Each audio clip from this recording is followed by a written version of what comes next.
Alright, so you see how long this video is, you know what we're doing here, let's just start at the beginning. So the original Devil May Cry is actually a pretty interesting game to go back to if you've played any of the later entries. It almost seems beneath mentioning, but there is a shocking amount of elements that are present in later games that are also present within the original. For a game that is regularly described as pretty dated and an easy skip, it's a lot better than I was expecting. To give you an idea of what this game is like tonally, here's the intro cutscene.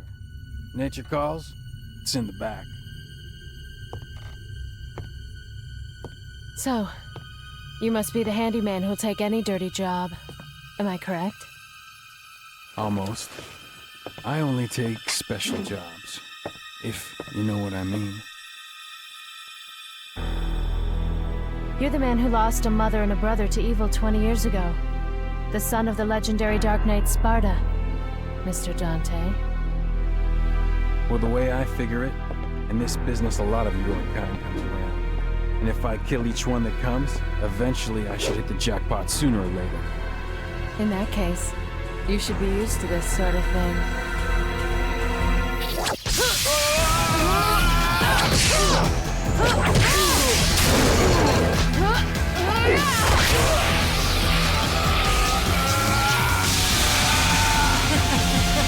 Are you really the son of the legendary Dark Knight Sparta?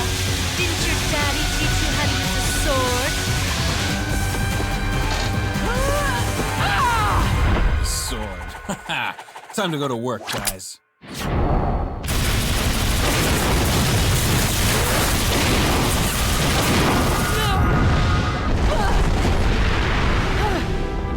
Even as a child, I had powers.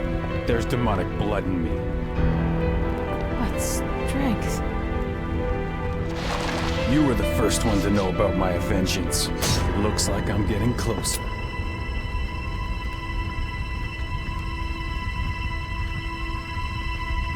It seems that way, but I'm not your enemy. My name is Trish. I came here to seek your help, to put an end to the underworld. What?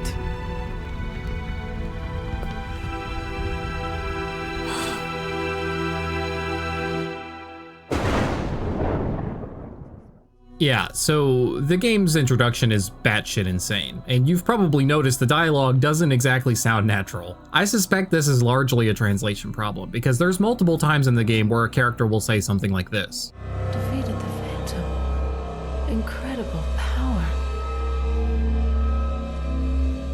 Not including subjects or verbs is actually a telltale sign of a clumsy translation from another language. You could be a terrible writer, but you would never, ever put defeated the Phantom, incredible power on the page, because that's just not remotely how anyone talks. All that said, if you ignore the exact wording, and also the performances for that matter, the story is honestly not bad. Unfortunately, there isn't much dialogue in the game, only in the beginning, before and after certain boss fights, and towards the end. We'll pick this back up when we get around to talking about the ending. Gameplay-wise, you're looking at an early version of what would become the classic DMC-style combat. There's melee and ranged weapons, although in this game there's really only two melee weapons, Sword and Ignis. Sword is Force Edge, the bad one you start with, Alistair, the better one that you get pretty early on, and eventually Sparta. Not to be confused with the ancient Greek city Sparta, and also not to be confused with the legendary Dark Knight that goes by the same name.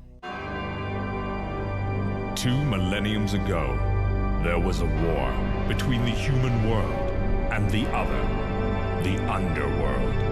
Well, I hear the When somebody subtitles. from the underworld woke up to justice and stood up against this legion alone. His name was Sparta. Okay, I lied earlier, that's actually the opening cutscene. This good guy demon doing sword practice on a flaming background is the first thing you see when you start the game. Okay, I lied again. This is the actual first thing you see.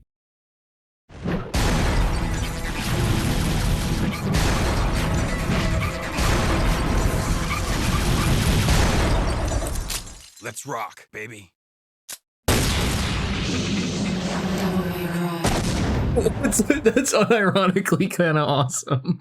It's so good. My favorite part is how they just keep breaking the same glass over and over again. It is so unashamedly and earnestly trying to be cool. I can't help but just love it despite how goofy it is. Okay, back to the gameplay. Alistair has better crowd clearing abilities because of the wider swings and relatively quick attacks, while Ignis is a punchy, kicky weapon that excels at bigger, slower single target damage. Both are useful depending on the situation, but there's really not a lot of combo potential yet. Both weapons each only really have 1 or 2 combos and a handful of special moves you can buy. The game isn't really designed for fluid transition between the 2 weapons either, requiring either a trip to the pause menu or a lengthy animation that locks you in place. If you use the pause menu, the downside is the downtime, but you do get to see these silly little animations, so it's not all bad.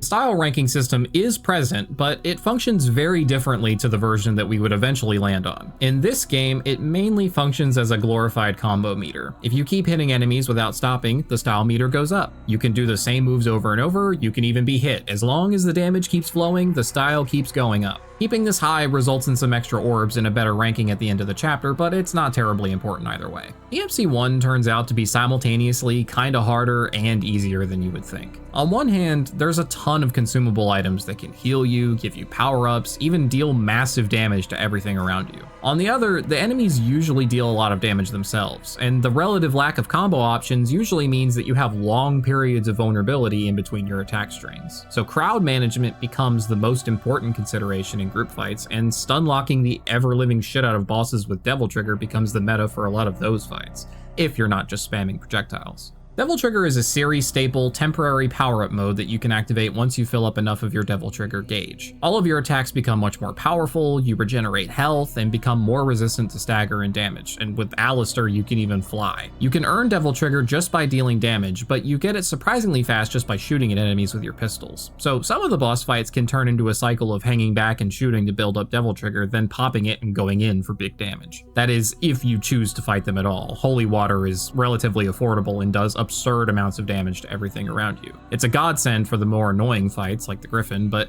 it hurts your final ranking somewhat. But let's be honest, you probably don't even really care about those yet. The punishment for death is pretty severe too, at least by modern standards. Yellow orbs are basically your continues. When you die, you automatically use a yellow orb and can retry the fight you died on from the beginning. If you don't have any yellow orbs, which is not a difficult situation to find yourself in given their scarcity and cost and the game's difficulty, you'll have to do the entire mission over again. And some of those missions are slow first-person water levels. Surprise! Dying without an orb ranges from mild annoyance to whatever mild annoyance times 8 would be, because missions usually range anywhere from just a couple minutes to like 16 minutes. Often, games that are divided into levels or missions are moving you to new locations for each one. DMC 1 is kind of interesting because most of the game actually takes place in a single large location. Many parts of the island are almost always accessible, and the missions are more literal. They just give you a little brief intermission that clarifies your next objective. Sure enough, it turns out the decision to split the game up this way was actually a decision made pretty late in development, probably to help prevent people from getting lost, which probably would have been a problem if that wasn't the case. Once you complete that mission's objective, however long that ends up taking you, you get another intermission where you get to save your game and buy upgrades and items, a cycle that we're going to grow accustomed to in this series. Those objectives are usually some variant of take object A to location B. There's some extremely light puzzle solving. It feels sort of wrong to even call them puzzles. They're more like tasks that resemble a puzzle without requiring any actual thinking. They do find ways to spice it up just because every item is called something extremely dramatic and important sounding, like Pride of Lion or Wheel of Destiny. Also probably a translation thing, but it works in the game's favor this time. And the directions given by the game are almost always in the form of dramatic prose or prophecy.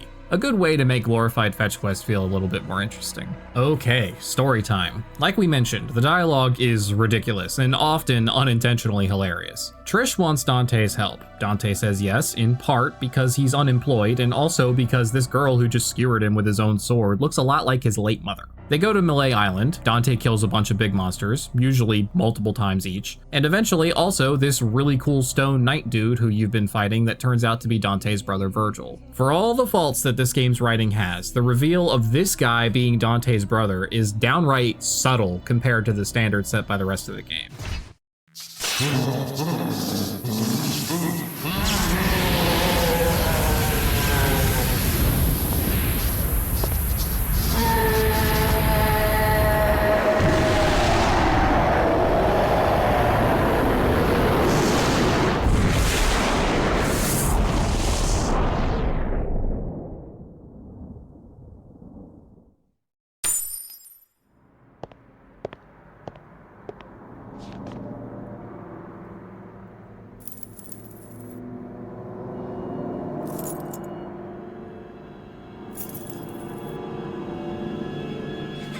Virgil, Dante, happy birthday. It is easily my favorite scene. Surprise, surprise, Trish ends up betraying Dante and tries to kill him. Turns out she works for Mundus. Not just on his payroll either, but literally created by Mundus. For the record, I know that the characters say Mundus, but I'm gonna be so real with y'all, that is the goofiest thing I've ever heard in my fucking life, so we're just gonna call him Mundus, okay?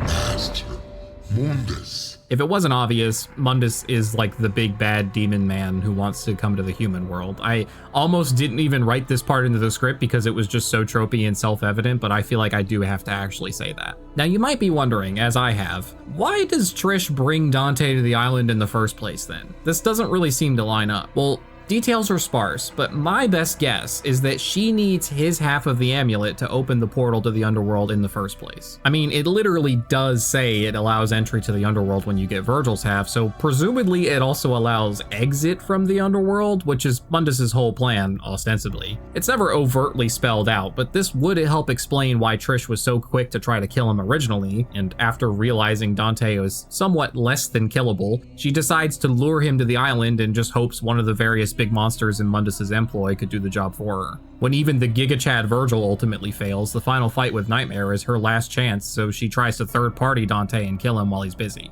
It doesn't work, obviously. Your presence has become a hindrance to my master's bloody scheme. Now die! Side note, that fight is genuinely pretty difficult because of a baffling design decision that to my knowledge is not explained anywhere in the game. As it happens, you can actually make the Nightmare fights a lot harder on yourself if you break Nightmare's little weak point cores too soon. When they break, Nightmare basically goes into a powered up state that makes him more dangerous and harder to kill. Breaking his cores, turns out, is really easy to do because A, hitting the cores is literally how you damage the boss in the first place, and B, core destruction is based on the number of times that you hit them and not how much damage you do to them. And it's cumulative across all the various times you fight this boss across the whole game. So by the time that you're on his third appearance, if you didn't know this, and unless someone told you, you didn't, and you weren't careful to only use Ignis's high damage charged moves when hitting the cores, while also making sure to evenly split the damage between the various cores, you're in for a bad time, just like I was. This is dumb, this is stupid. At the very least, you should have been told this. This is ridiculous. When the nightmare is over, a collapsing pillar is about to turn Trish into a Trish sandwich.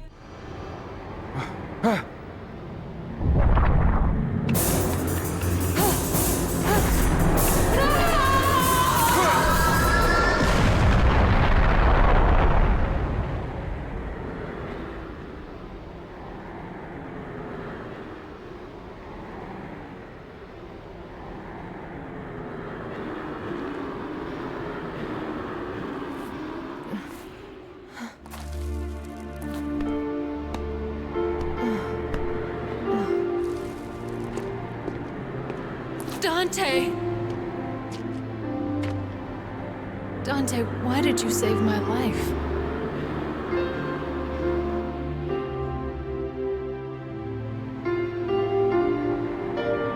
Because you look like my mother. Now get out of my sight.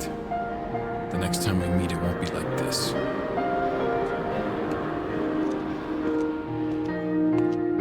Dante! Don't come any closer, you devil!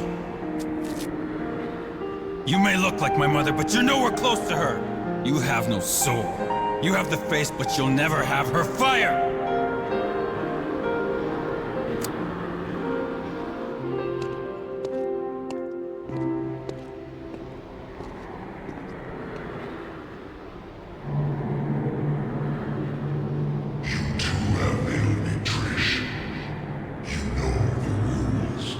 Again, bad dialogue, but try to only think about the information that's being conveyed here. Dante can't bear to see Trish die because she looks so much like his mother, despite everything that she's done. Dante himself is half devil. His father was that shadowboxing legendary Dark Knight we saw earlier who saved humanity. So it's already kind of established in the game that someone's nature is only at best correlated with their moral character, but it's not a guarantee. Evil humans and good devils also exist. He calls Trish a devil, tells her that she has no soul. He resents her, but his memory of his mother means that he can't really bring himself to let her die. Dante ironically shows his mercy and his humanity to the person who arguably least deserves it, a person who he sees as less than human. Trish, for her part, is absolutely floored. She doesn't know what to make of it. To make matters worse, Mundus knows about her failure, and he's not known for being very forgiving.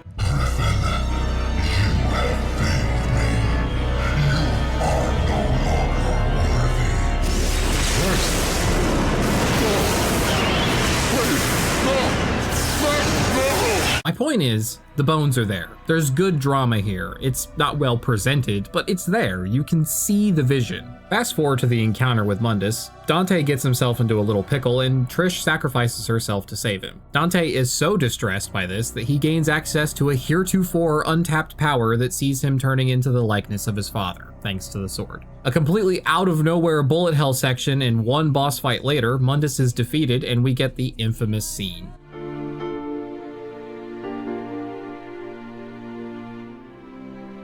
My mother risked her life for me, and now you too.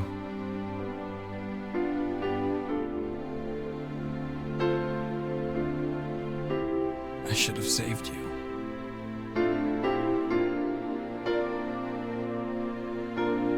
I should have been the one to fill your dark soul with light!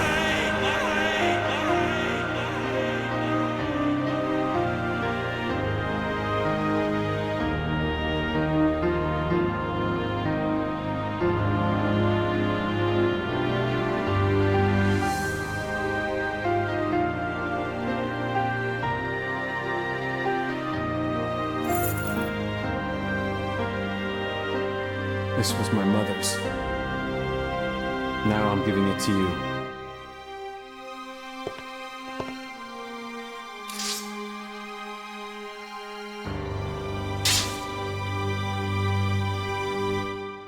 My father's also here now. Rest in peace.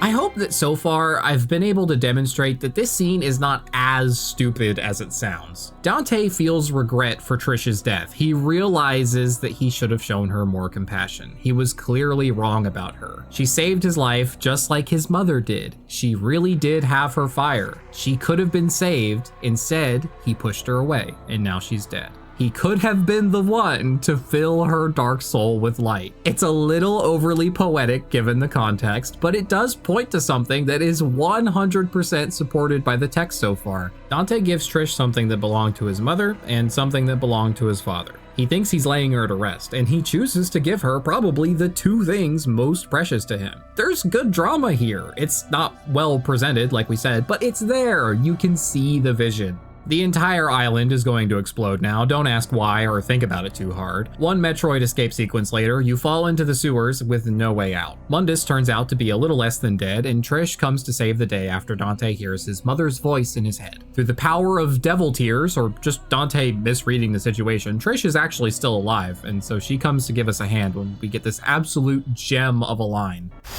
It looks like we have a winner. Jackpot!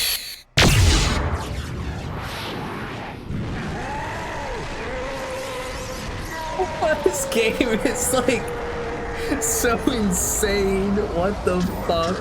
Dante and Trish have their heartfelt reunion while everything collapses around them, and then Dante says the line. Dante, Trish, devils never cry. Okay, so in a vacuum, I actually really like this line. It's a clever way of affirming that Trish is not a monster. Her ability to show remorse is proof of her humanity, regardless of where she comes from. It's the main thesis of the game. It's the main thesis of the series. If it stopped there, we would have a really good moment on our hands, similar to the Virgil amulet reveal. But Dante keeps going. These tears are a gift only humans have. It's kind of lame now, but again, you can see the vision. Their escape plan falls out of the ceiling, and one short bullet hell-ish section later, they fly out and leave the exploding ruins of Malay Island behind them. The original Devil May Cry is a really interesting game to go back to. It's a little rough in certain ways, but the campy dialogue is usually charming, even if it undercuts some of the actually good drama going on. It's an extremely promising first game. It's really unique, honestly, in the general scheme of things, and after strong sales and critical acclaim, Capcom was perfectly set up to make an even better one, right? Right?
In that 95-second trailer that plays when you boot up the game, you already saw everything even remotely cool that this game has to offer. Devil May Cry 2 is known as the bad one, and this is in a world where DMC Devil May Cry exists. Don't worry, we'll get there. Credit where it's due, the animations are generally pretty good in this game, but there's not a lot of them, and the combat system that they're attached to is still pretty stiff. The core combat is not substantially different from the first game, but this time around there's really only one melee weapon. For a game trying to be the bigger and better sequel to the original, having half the amount of weapons compared to the first game is definitely a curious choice. A pedant might say, oh, there's actually 3 melee weapons. Each of those 3 weapons, I shit you not, are just the same swords with different ranges. The shorter the range, the higher the damage. There's no significant difference between them. Worse still, the moveset isn't meaningfully expanded either. So you have basically half the amount of options that you did back in the original. The style system is almost identical too, the only difference that I noticed was that now getting hit makes you lose style.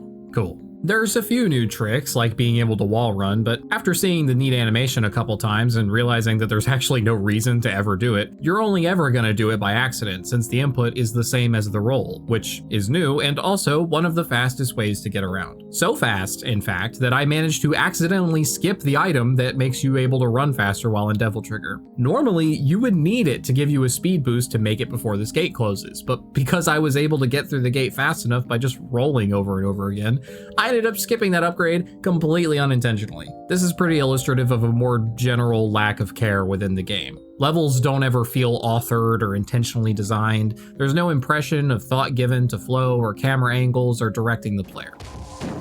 Wait, is this where I go? Oh. What? Okay. Permit me this small little crash out, okay? In DMC2, there's no button press to go through a door, so even so much as grazing a door is read by the game as consent to just throw you into the loading screen for the next area, which is frustrating when it's an accident, obviously, but often even when the area transition was intentional, because so many doors in the game lead to a room with a camera angle such that if you were holding forward to go through a door, the game puts you on the other side of that door, facing the way you came. So continuing to hold forward will then make you walk through that same door again. And so now you have to walk back through the door and sit through this loading screen a third time to just get on with your life because some genius pulled a switcheroo with the camera angles and thought that player confirmation to go into a loading screen was unnecessary. DMC1 had a button press for going through doors. DMC1 did all of this more subtle game design stuff a lot better, and that's only really noticeable when you play something that's so similar to it that visibly fails where the other invisibly succeeded. We're gonna see that a few more times as we go on through this series. Another thing that we didn't really think to give the original any credit for was the enemy targeting. It just worked. In DMC2, the game auto-targets whatever random enemy it decides on, and if you want to hit somebody else, you have to hold down right trigger to temporarily disable the auto lock-on. I have never before in my life played a game that has auto lock-on as the default state, with manual override being triggered by the player's continued input. The decision to decouple the lock-on from the right bumper and making lock-on opt out is no doubt the result of somebody sane on the dev team losing an argument that they really shouldn't have. It is completely baffling, and it is also poorly communicated within the game. But games had manuals back then, so I guess it gets a pass on that.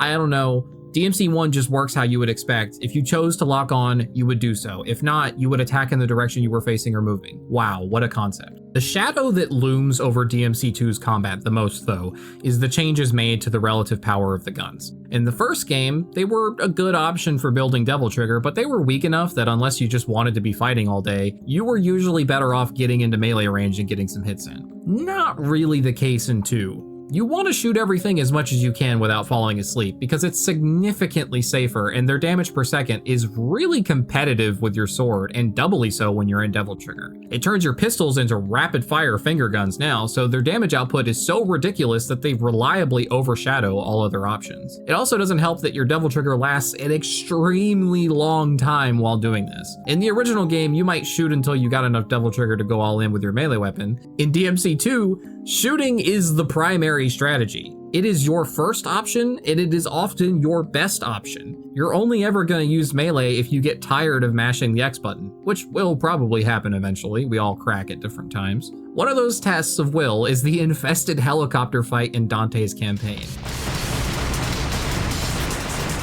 Okay.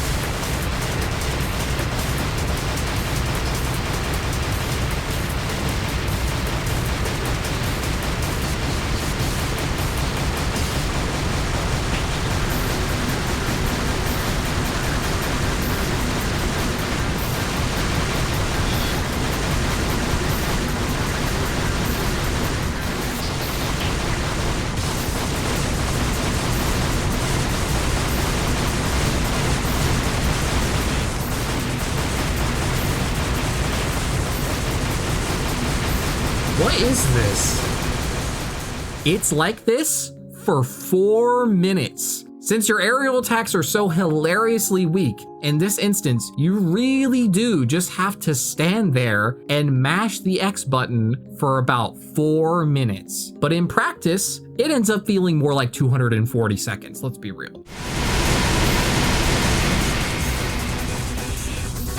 Okay. All right. Devil May Cry 2 does the thing that any self-respecting game with 2 in the title does and gives you 2 protagonists. Dante and Trish, right? You know how the ending of the first game literally sets up that these two are gonna live happily ever after, killing demons together. There's no need to worry, right? 'Cause the world has the legendary Dark Knight Dante and his sidekick.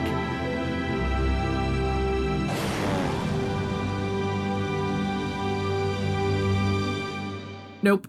Trish is nowhere to be seen. There's a small asterisk on that, but pretend it's not there for now. You can play 2 slightly different campaigns. One is Dante, and the other as Lucia. Lucia? I don't know. Lucia, a character introduced out of nowhere in this game and subsequently never to be seen again, actually plays noticeably better than Dante. Mostly because Lucia's aerial attacks are so much more useful due to how they actually move her toward the target, and Dante's are so short range with so little movement that trying to use it reminds you that you really just ought to be shooting them instead. Lucia's ranged attacks and Devil Trigger are still busted strong, but at least you have to consider your spacing somewhat due to how the projectiles come out, so it's a little less boring. She also has less of a tendency to send her enemies flying away from her when she hits them. Unfortunately, unlike Dante, Lucia's campaign does have a water level, but it's a little bit better than the first games. Lucia's disc is still not good, but it is noticeably shorter and a little better than playing Dante's. You know who's better than both of them though? Trish. Trish isn't even in the game. Why does she have a character render? Well, no way. L3, R3, L1, R2.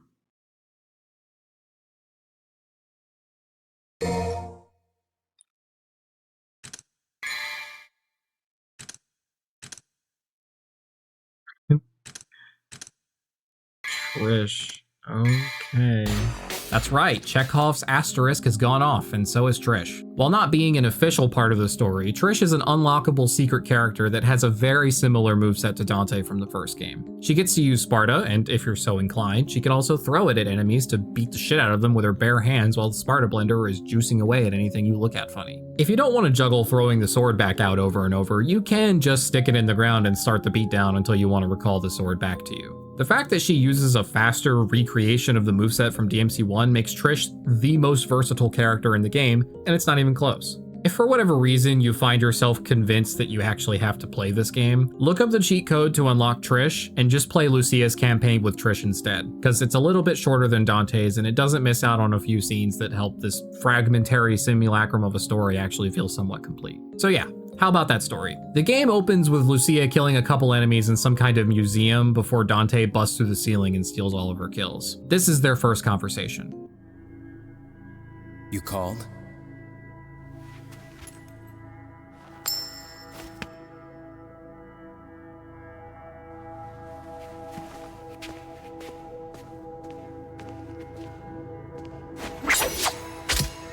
Till next time, son of Sparta.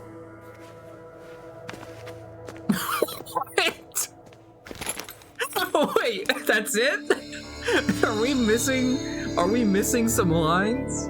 Also, what's going on with that display case behind Lucia? It gets broken in the initial fighting, and then it's not broken, and then it's broken again. Okay, whatever. Anyway, Lucia threw a dart at the map, so that's where we're going. After we get there, Lucia's mother gets her house blown up, but it's fine, she's okay. Her name is Mathieu, and apparently she's old enough to have known Sparta back when he was still around, which, as of the time of DMC1, was 2 millenniums ago. So this lady is at least 2,000 and some change years old. She also can't pronounce Sparta to save her life. You'd think if she knew the guy, she could at least say his name right.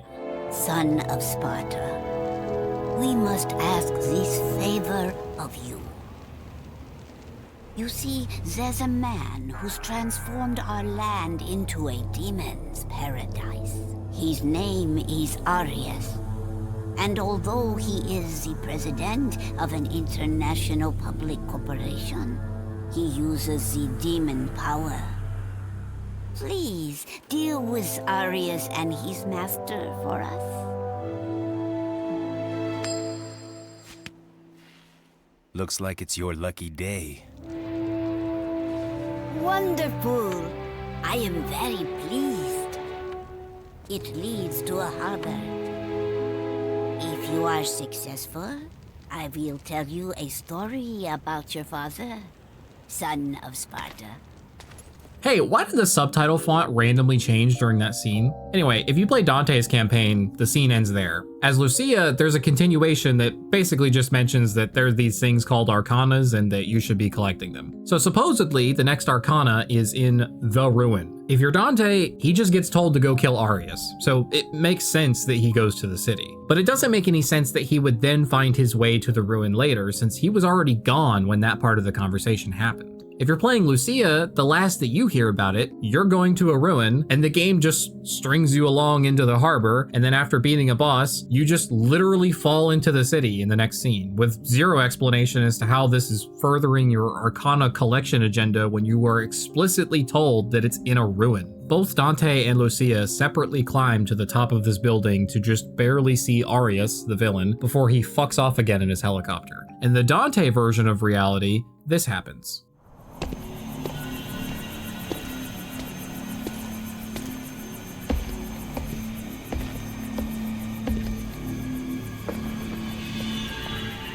Well, what have we here? Do you have to ask? Maybe another time.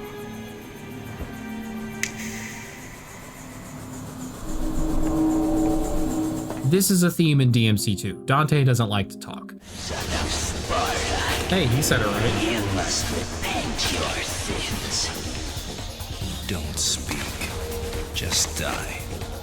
Arius fucks off and Dante has to slowly descend the building before it explodes for some reason. Don't think about it too hard. Despite demonstrating that he's literally able to fly and could just jump off the building. So Dante basically just wasted a bunch of time. So what happens in Lucia's timeline? She gets a whole conversation with Arius where he explains that she is a failed creation of his and that she's actually a monster that will eventually betray humanity. No!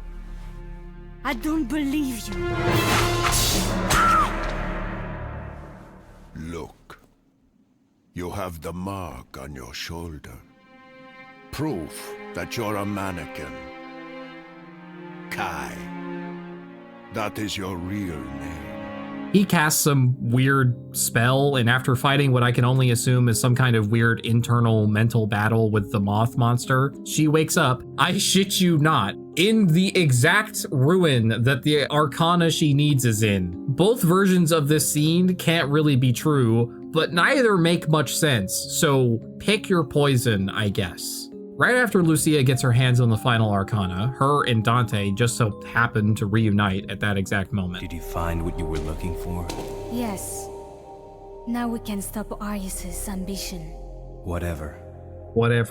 But actually, I do not deserve this power.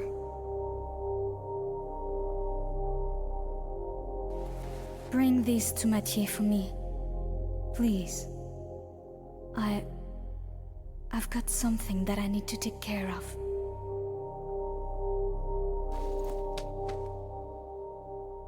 You'd think they were paying Dante per word. Whatever. He then tries to give the last arcana to Mathieu. It seems you have obtained the final arcana. It's from your daughter.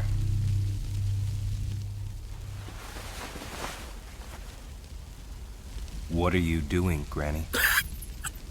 There is one more thing I need to ask of you, son of Sparta. Who is Sparta? My daughter went to face Arius all by herself.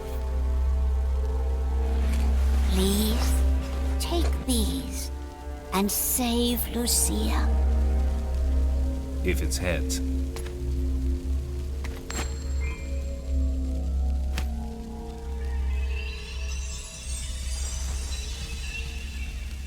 Your lucky streak continues, Granny. I'm not personally a huge fan of this weird discount Two-Face thing they're doing with Dante here, but let's put a pin in that for now. Lucia then goes off to kill Arius by herself. Despite the probable ass whooping you give him, Lucia ends up losing the fight anyway. Then Dante comes to save the day.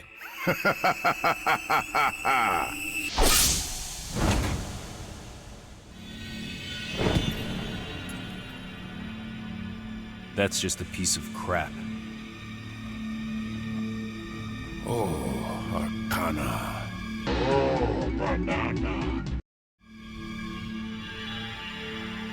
Here's another 3 for you. No!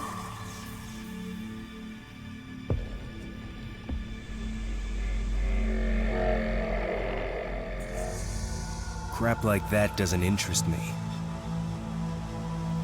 But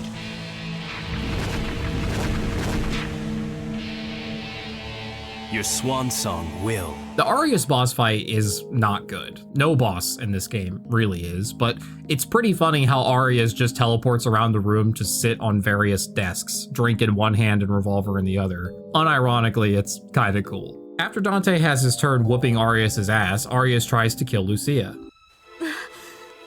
Forget about me. Kill Arius. Don't worry. I've got you.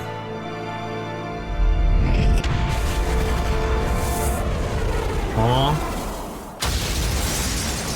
I'm not even cherry picking here. In fact, I'm basically showing you everything because, let's be honest, you're not going to play this anyway, and besides, the story's already almost over. Why did you save me?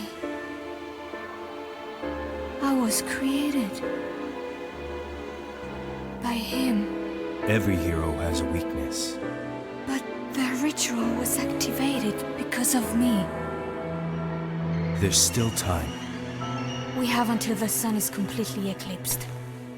But how are you going to enter the building? The entrance is... Where there's a will, right? It's not just me, right? It feels like we're missing some context. What building? The one we just left? Well, Yeah, you literally just go back into the same building you heroically escaped from. But of course, not before they make you do some busy work back in the same town from the very first mission. Oh look, he already fixed the windows from that massive explosion. Man, Arius's men sure work fast. Now tell me if you notice anything different in this next scene. Now, I'll absorb his power. I will become an all-powerful immortal. Why does he sound like that now? That man is going to bring me the Arcana shortly. Turns out Dante swapped the magic coin for his, so Arius only has 3 of the relics he needs for the ritual. Is there a problem? You! Is that the medallion? You switched them? A false coin for a false god. This is kind of cool, if you don't think about how easy it would be for Arius to notice that he's obviously not using an ancient magic coin because it has a woman holding 2 pistols on it. I was going to be the king of this world! King? Yeah. Here's your crown. You really can't make this shit up. It's just the lamest thing that you could ever possibly think of. Nobody thinks this is cool. Kill me. Kill me and everything will be over. Let's wrap this one up. Lucia explains to Dante how she's a creation of Arius and how Dante should just kill her because she's a devil that could turn on humanity at any time, because that's literally what Arius said. Even you will betray your upbringing and turn on the humans. Then the portal to the demon world just opens anyway, despite literally not having the supposedly prerequisite 4 Arcana thanks to Dante's sleight of hand earlier. I guess that was for nothing. It's at this point that we get a scene where Dante says the thing. I'll go. I'm expendable. You don't need to worry about me. I'm happy if I can die like a human. No. Devils never cry. But... Let's leave it to fate. Heads, I go. Tails, you go.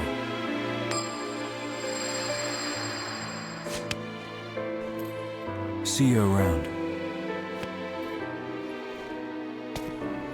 Don't you want to hear the story about Sparta from Mathieu? What? I know. He did the same thing. Hold on to my coin, Lucia.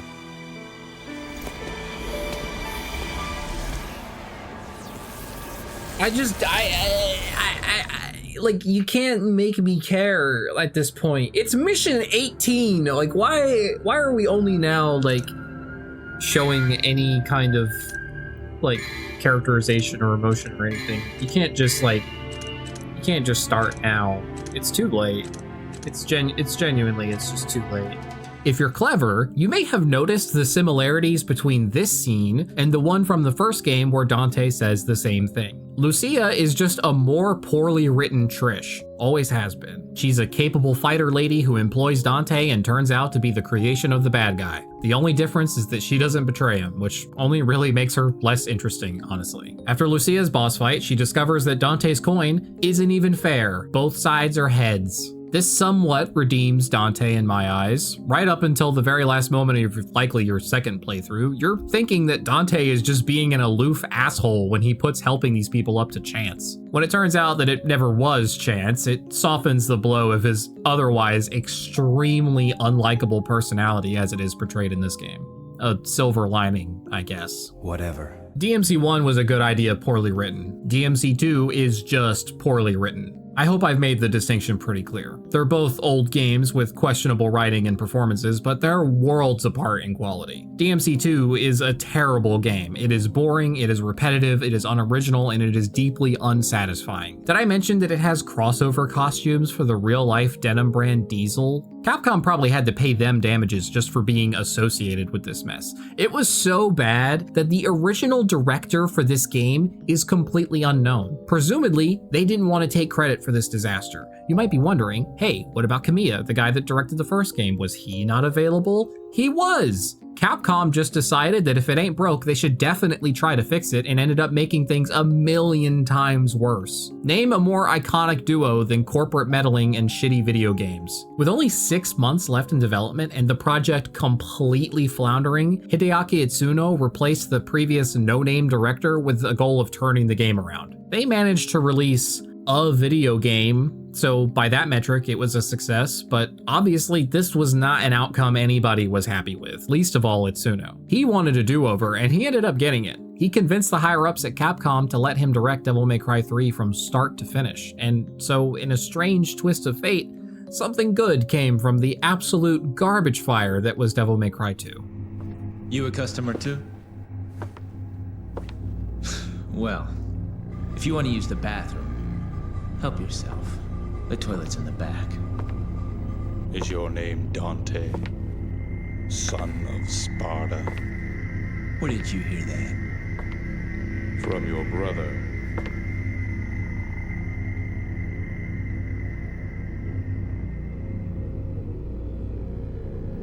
He sent this invitation for you. Please accept it.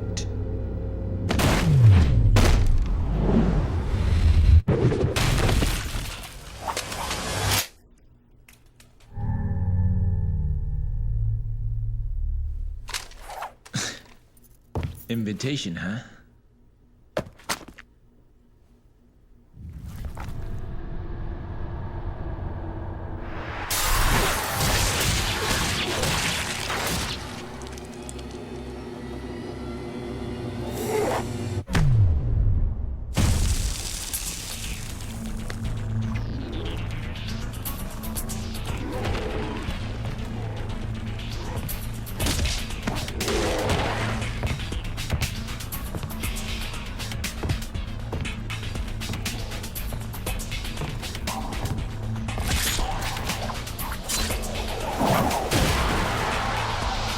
This party's getting crazy.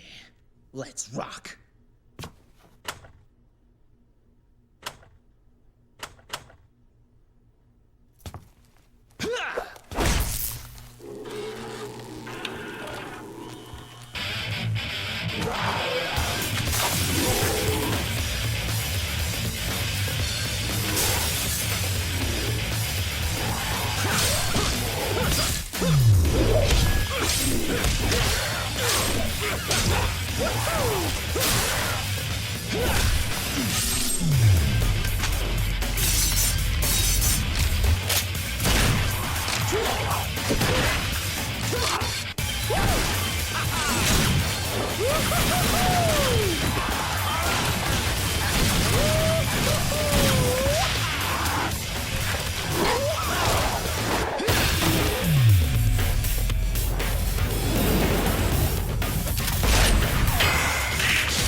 We're so fucking back. Dante is wisecracking, the action is over the top, and the music is hitting. And arguably, most importantly, the gameplay is peak. There's a few subtle innovations here that help to elevate this game's gameplay light years ahead of its predecessors, despite being an obvious evolution of their combat systems. For one, the style meter has finally matured into something that resembles its final form. Just like previous entries, the game is constantly grading your performance, but this time it's not based on your damage output, but on the variety of your combos. Repeating the same sequence over and over no longer works to gain style. You have to switch it up. The style system still doesn't really matter in a pure mechanical sense, but it does have a minor impact on how easily you can perform certain moves. It's really just a gentle push from the game to try to play it in the most fun way possible. Deflecting enemy attacks, taunting, using moves that are cool but don't do a lot of damage, and generally just playing with your food. Unlike the previous game, getting hit doesn't actually kill your style ranking completely here. Instead, it just knocks you down a couple letter grades. Worth mentioning too is the fact that all of these ranks are encouraging. It's not D for dumb baby and it's not C for clumsy. It's dope and crazy. It's a small thing, but games are a summation of all the small things. The style system, not to be confused with the style system, is the series' third attempt to figure out what the B button should do. Side note, I'm aware that it's anachronistic to call it the B button and not the circle button since these games actually originally came out on the PS2, but dismantling the Xbox controller's linguistic hegemony is beyond the scope of this video. In DMC1, both the B and X buttons were assigned to your guns, with no difference given between them, just redundant functionality because they had an extra button that they didn't know what to do with. DMC2 decided that it should be a dodge roll, but you could already dodge roll by using the lock-on and holding either left or right and pressing A, so that's pretty redundant also. DMC3 solved this conundrum by creating an entirely new system dedicated to creating bespoke moves that are assigned to the B button. In between missions or at a shop, you can pick one style, and depending on your selection, the B button will do different things. Trickster is designed to be evasive and mobile, so pressing B gives you various dodges and teleports. Swordmaster gives you more moves to use with your melee weapons, often giving you more aerial combo options, slightly boring, but definitely not bad. Gunslinger, similar to Swordmaster, gives you more options for your guns. This turns out to be slightly more interesting than Swordmaster just because adding 2 or 3 moves to your guns that normally only have 1 represents a much larger increase in potential compared to adding 4 moves to your sword that already has like 5 or 6. Royal Guard gives you a block ability, but while you can just sit there and hold down the button, you're still gonna take damage. Its true power is as a kind of parry. When you parry, you take 0 damage and build up charge that you can then use to counter an attack with an extremely powerful burst of damage. You can parry pretty much everything, and doing so always feels incredible. Those are your options when you start, but later on you get access to 2 more styles. Quicksilver, which is all about time manipulation, and Doppelganger, which just plops a second Dante on the field that copies your inputs. Fun fact, back in the day, you could just plug in a second controller and the other person would control the clone. As is probably clear by now, this alone massively balloons the scope of options that you have for combat. Better yet, there are 10 weapons, 5 melee and 5 ranged, and they're all completely different. Hallelujah. Gone are the days of just 2 weapons or 3 versions of the same weapon. It gets better. You can equip 2 of each kind and swap between them seamlessly mid-combo. This combinatorial explosion of possibilities was genre-defining, and to this day, it remains a better melee combat experience than nearly anything not made by Platinum or Capcom themselves. The game isn't quite perfect, though. Almost the entire game takes place within this one tower, and you're going back to previous areas with some regularity. So low environmental variety plus reuse of the environments you do have means a lot of the game ends up looking pretty samey, which can definitely wear on some people or even cause them to get lost. At this point, Devil May Cry is developing somewhat of a reputation as a series that likes to reuse levels. And while it's clear that in the case of 3, there's obvious effort put in to try to tweak these locations so as to not feel exactly the same as the last time, it's not totally successful, but that effort does soften the blow somewhat. There's also a greater focus on puzzles, or at least things adjacent to puzzles. Most of them are just taking cool sounding objects that boil down to glorified keys to certain locations, a la DMC1. But the classic Riddle of the Sphinx and laser puzzles do make a brief appearance. Outside of those rare instances, the game isn't exactly asking you to think about anything, but they are at the very least a nice change of pace.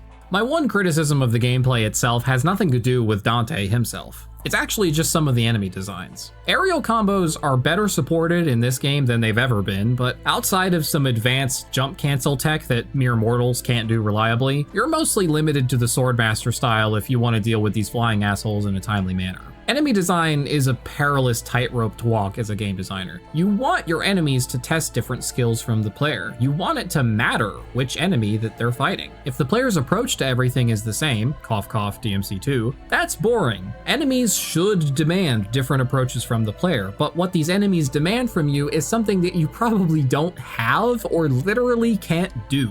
They fly around with their super armor, literally no clipping through the terrain. What are we, the player, meant to do here? shoot them? They're armored. Besides, ranged weapons are by design weaker in DMC3. We know what happens when those are too strong. Maybe we jump up and hit them. Well, melee weapons are pretty hit and miss with their aerial capabilities as it is, but adding insult to injury, these fucking winged terrorists are constantly flying around in circles, meaning that you don't have many opportunities to even land a hit, and much less opportunity to land two. To show what I mean, let's compare them to another annoying enemy in the game. These buzzsaw enemies are definitely obnoxious. They demand a very specific solution from you, but the solution is clear. You run or jump behind them and hit them in the back. The Enigmas are annoying. You basically have to shoot them or make them backpedal into a wall, but you can easily do those things. The angel demons commit the double sin of being annoying to take care of and having almost no good solutions. Fighting them always feels jank, and it's a relief when the game lets you run past them. And that's the most damning thing that you can say about a game that is largely focused on the intrinsic joy of challenging combat. So how challenging is it though? Well, obviously, your mileage will vary here. Famously, the original North American release was more or less one difficulty notch higher than the Japanese version. So American Easy was Japanese Normal, American Normal was Japanese Hard, but the highest difficulty, Dante Must Die, was supposedly the same for both versions. On top of that, the American version was also forced into yellow mode, which basically means the yellow orbs work how they did back in DMC1, where they resemble just a regular checkpoint system but tied to a consumable resource. This is harder because best case you have to do the whole fight over again, and worst case, when the event that you run out of orbs, the whole mission over again. The Japanese version had gold mode, a la DMC2, where those gold orbs would just revive you on the spot, and the checkpoint system is just base functionality. Japanese versions of games being easier than their American version is actually a wider trend that can be observed throughout history. There's a few different reasons that people float around for why that was. One is the fact that video game rentals were very popular in America, while not so in Japan, because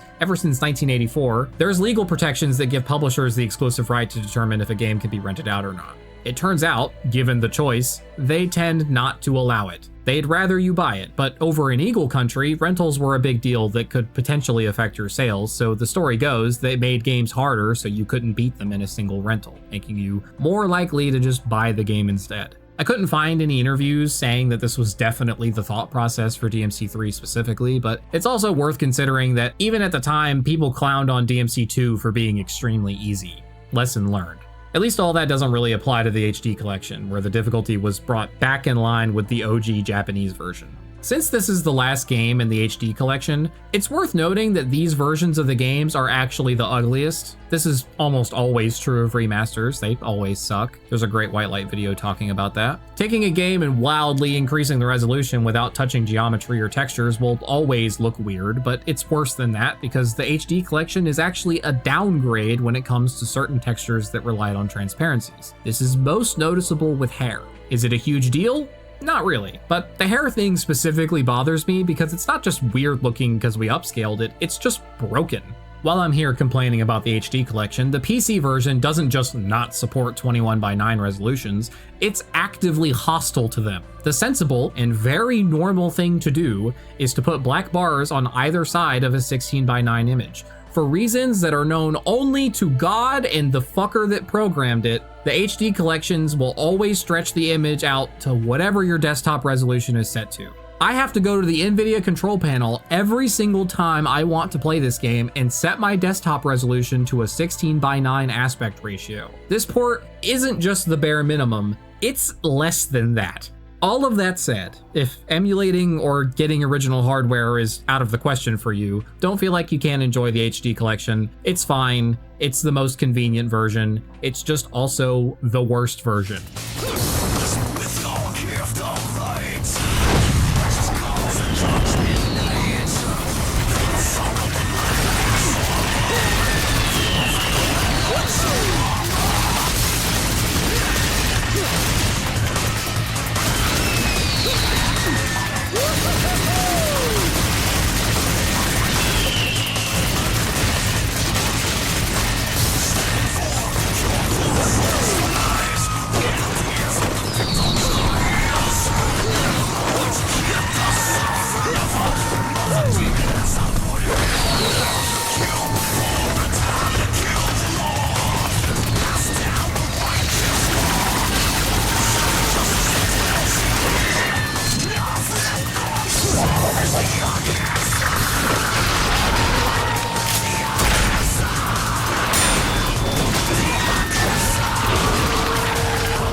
cutscenes are buck wild. Yuji Shinomura was brought on to direct the cutscenes, and they're amazing. Characters shooting each other's bullets, jumps, flips, and generally just insanely cool shit. When I was a little kid, this is exactly what was in my head when I was playing with action figures. It's usually completely disconnected from reality, but the rule of cool is in full effect here, and Devil May Cry 3 has some of the coolest, and dare I say, most stylish cutscenes ever put into a video game, period. That's true today, and it was even more true back in 2005. None of its contemporaries were even close. I can only imagine what it must have been like to see this running on a PS2 20 years ago. It's not just style either, there's substance too. Dante and Lady's evolving relationship is kind of the emotional core of the game. Lady is a newcomer to the series, and she's here to kill her father, Arkham, aka that cartoonishly evil guy that stands next to Virgil for half the game.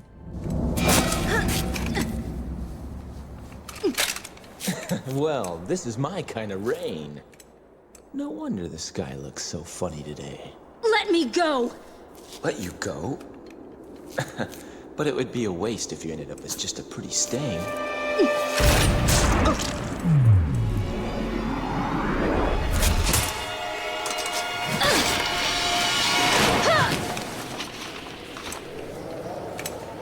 What the hell was that for? Here I am trying to help you, and you show your thanks by shooting me?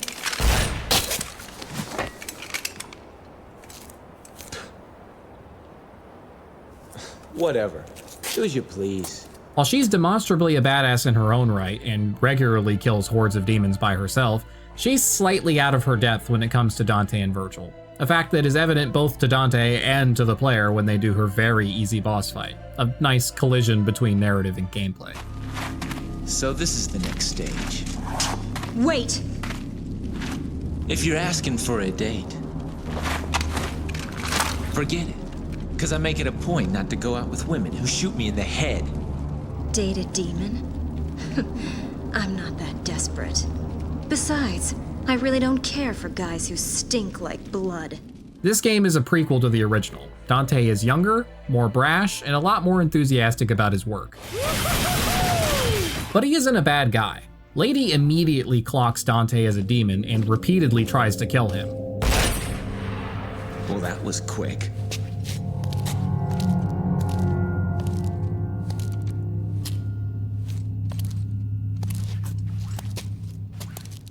That man. Did you kill him? So what if I did? Woo!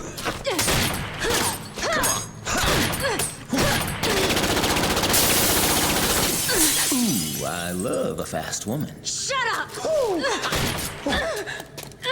He was obsessed with becoming the devil. So much he killed his own wife! For that he butchered innocent people too. He's the most vile kind of creature!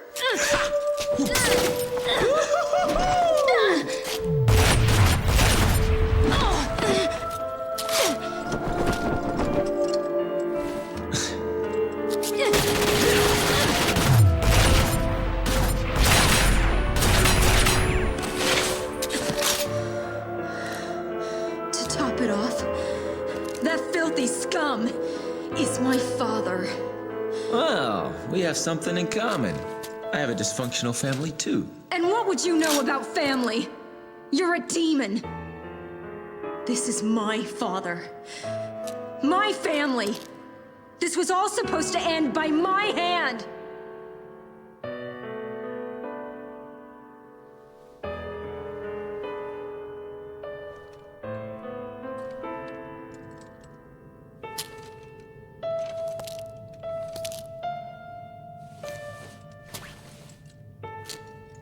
Aren't you gonna shoot?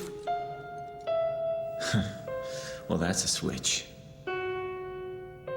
Just go. I don't care anymore.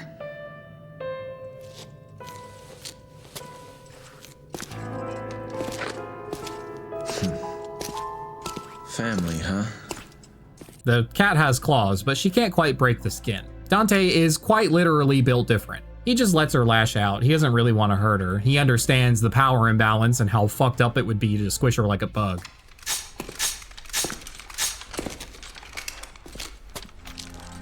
I'll take care of him.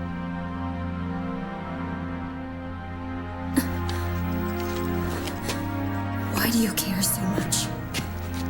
This whole business started with my father sealing the entrance between the two worlds. And now, my brother's trying to break that spell and turn everything into Demonville. This is my family matter, too. Quite frankly, at first, I didn't give a damn. But because of you, I know what's important now. I know what I need to do.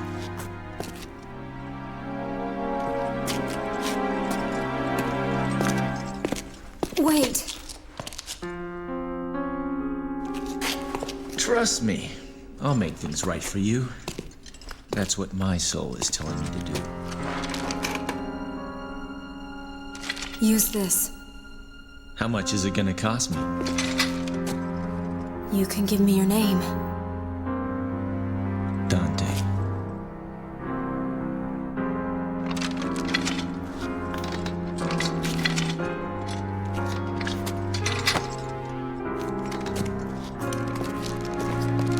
Dante. Please. Free my father. I will, lady.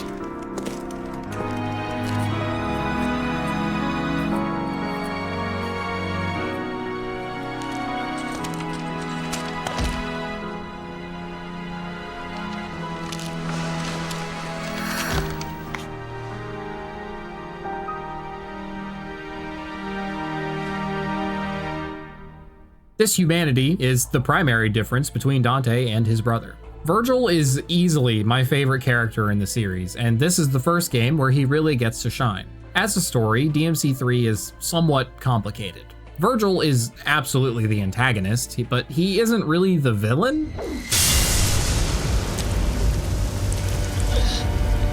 Foolishness, Dante. Foolishness. Might controls everything, and without strength, you cannot protect anything, let alone yourself.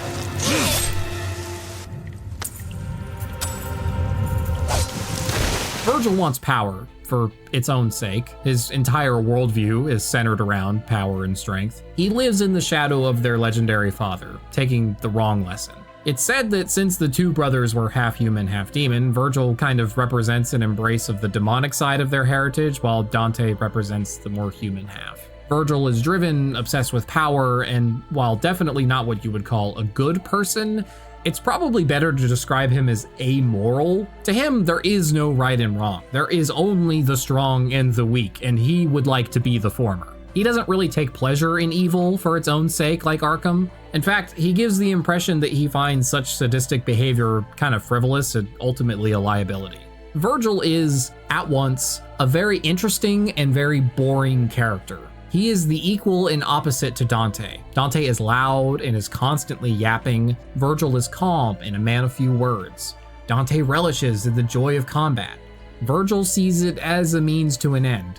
Dante is a jack of all trades. He has a litany of styles and weapons. Virgil largely sticks to one style and only really uses the most powerful weapons he comes across. Dante has severe crackhead energy, while Virgil moves as little as possible. Dante shows a range of emotions like joy, anger, and sadness, while you'd be lucky to catch Virgil even cracking a smile. Everything that makes Virgil interesting comes from his contrast to and interactions with Dante. On his own, he has one incredibly simple goal, and he's willing to do anything to achieve it. No moral code, no internal struggle, no distractions, no critical flaws. He is as static and one-dimensional as it comes. But when he's on screen, pure charisma. His lines go so fucking hard they could cut diamonds.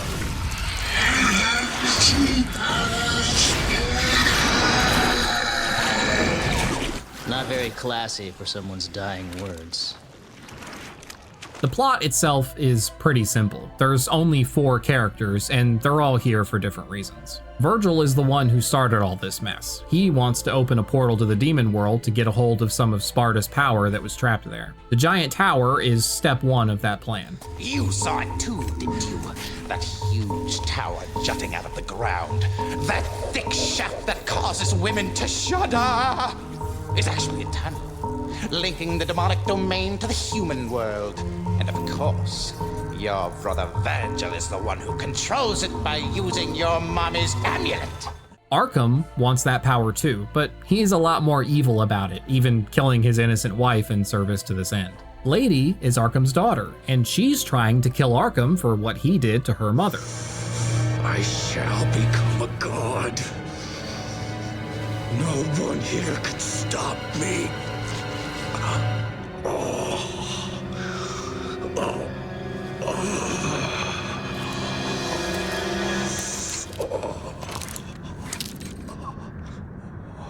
What a surprise. Here I was looking for you, and lo and behold, you come to me. Mary. Don't ever call me that again. My mother was the only one who could say my name. Wait. Please. Do you really want to shoot me? Can you shoot me? Your own father? What have I done wrong? Even heroic Sparta sacrificed a woman so that he could become a legend. I wish to be a god! And I sacrificed one miserable human being for that reason. That is all. Was that really so awful? I have some unfinished business to take care of. Help me, Mary. Mary died a long time ago. My name is Lady. Goodbye, Father. No!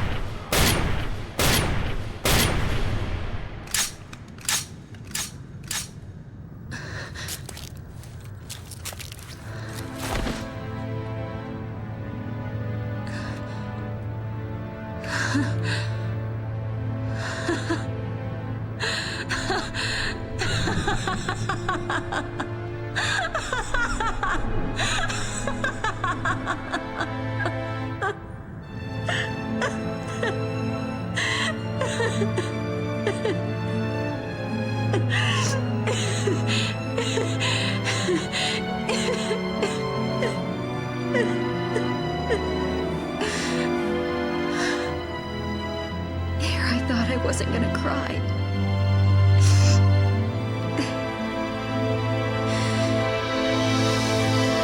I love this scene.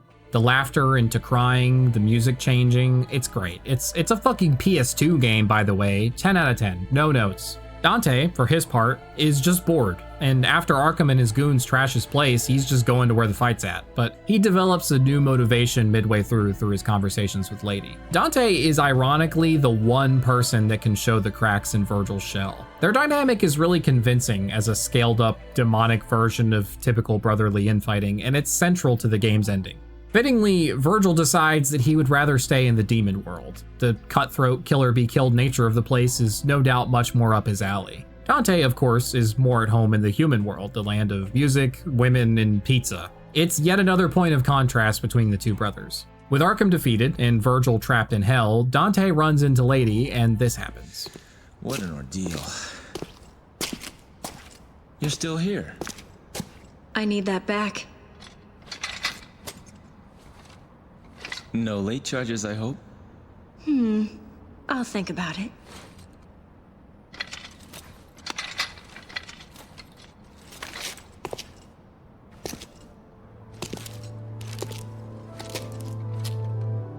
We should be fine for now.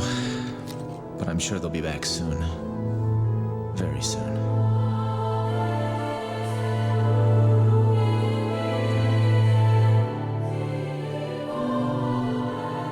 Are you crying? It's only the rain. The rain already stopped. Devils never cry.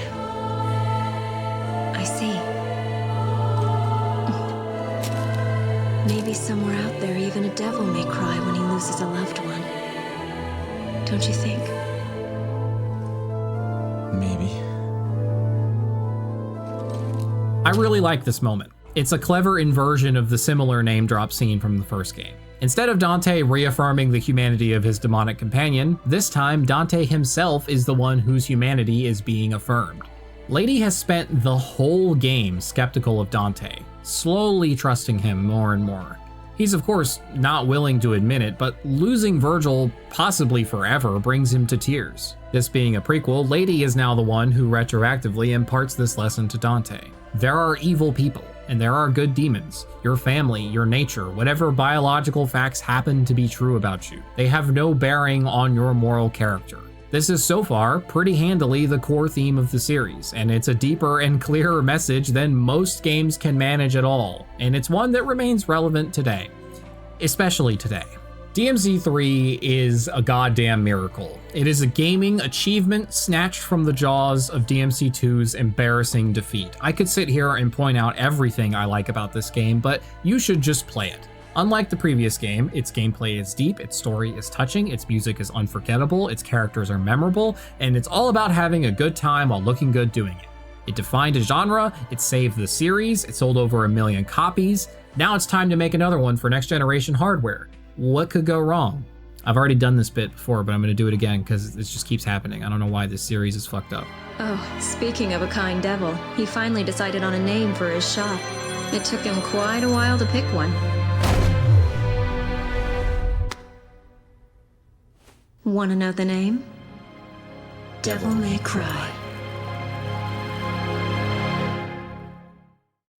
Devil May Cry 4 starts out pretty strong. Nero, a coincidentally white-haired badass, is late for his girlfriend's performance at the Not Vatican. In a move notable for the series, Dante isn't really the protagonist this time around. Nero takes the spotlight, that is, whenever Dante isn't stealing it.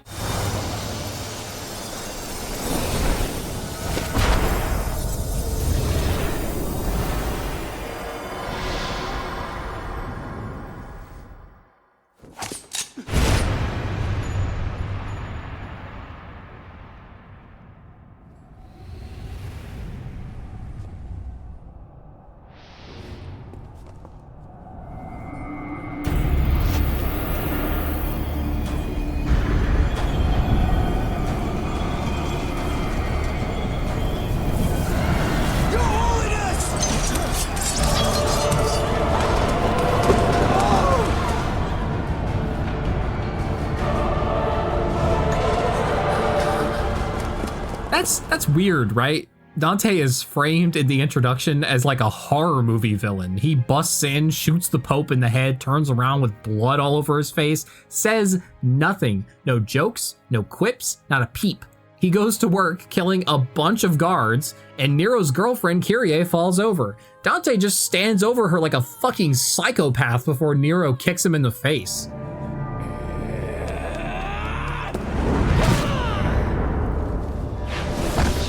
Framing Dante this way is certainly a choice, but I can't help but wish they were truer to his character in this scene. In no other moment is Dante this quiet, even within just this game.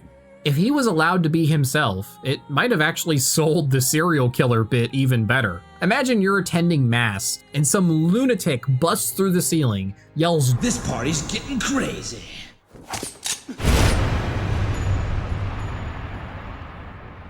Nero would probably think this psycho is fucking insane. You didn't have to force Dante to be a different person to make this scene work. You aren't human, are you? We're the same. You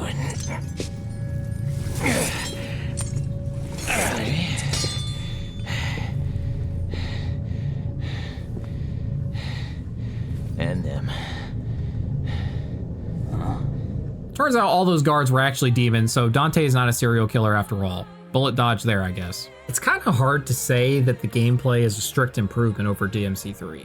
In some ways it is. Running around outside of combat will break into a sprint, so it doesn't feel as slow as the last game between fights. The style meter has a lot more friction, so getting a high rank actually takes a little bit longer, but it also stays high for longer. That's not so bad. Here's the rub. In DMC4, you play half the game as this new guy named Nero. We'll talk about that other half in a bit. Nero plays like a watered-down Dante with a couple new gimmicks. Red Queen is basically Rebellion with a motorcycle handle, a super cool design, all credit where it's due, but it has all the same kinds of moves that you would expect from a sword weapon in a Devil May Cry game. But it does feature its own unique mechanic in the form of the Exceed gauge. Basically, as you perform attacks, you can press the left trigger with precise timing and gain charges that make your attacks more powerful. If your timing is really good, then you can get even all 3 charges after just one attack. So on paper at least, you could have infinite bonus damage forever. But in practice, mere mortals are going to have a really hard time pulling this off with any consistency.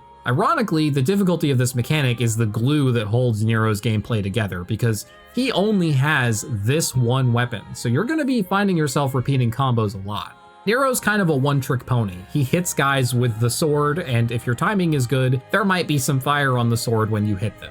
Nero's other gimmick is his solution to the age-old problem of what should the B button do? It amounts to 2 moves, a pull and a grab. What happens when you use the grab depends on the enemy and the context. Some moves, especially from bosses, can be countered using the grab. There's a surprising amount of contextual depth here, but that depth isn't really applied to all enemies equally, and it's also not obvious to players that these special interactions are even something that you can do in the first place. I'd wager a lot of people probably beat the whole game without doing one of these contextual counters even once. Well, Nero's half of the game, at least. Devil May Cry 4 is famous for being half a game that you play through twice, in a very real and literal sense. You make your way through the town, an icy castle, and a forest, over to this building, where you then have a nice and calm chat with Dante,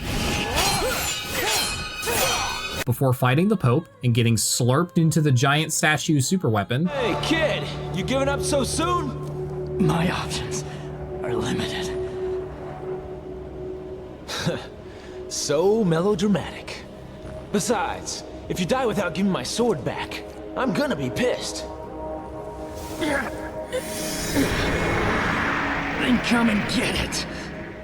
And now it's Dante's turn to play the game. So you literally go from that same building out to the same forest, then to the same icy castle, and finally back to the same town. Everything you did as Nero, you do again as Dante backwards, with some very minor changes. Some of which are just to be annoying and pad for time, like the random maze of teleporting mist that they just put all over the forest. I found myself really looking forward to playing Dante this time. I was thoroughly over playing Nero for much longer, but I found that Dante doesn't really feel like how I thought he would. He does have a lot more going on than Nero. Dante has 3 weapons, 4-ish styles, and 3 guns. It's notable that this time he can even swap between styles on the fly. This, again, explodes his potential into fucking space compared to the last game. Although Royal Guard is heavily nerfed, and arguably the 2 coolest styles from DMC3, Quicksilver and Doppelganger, are notably absent here.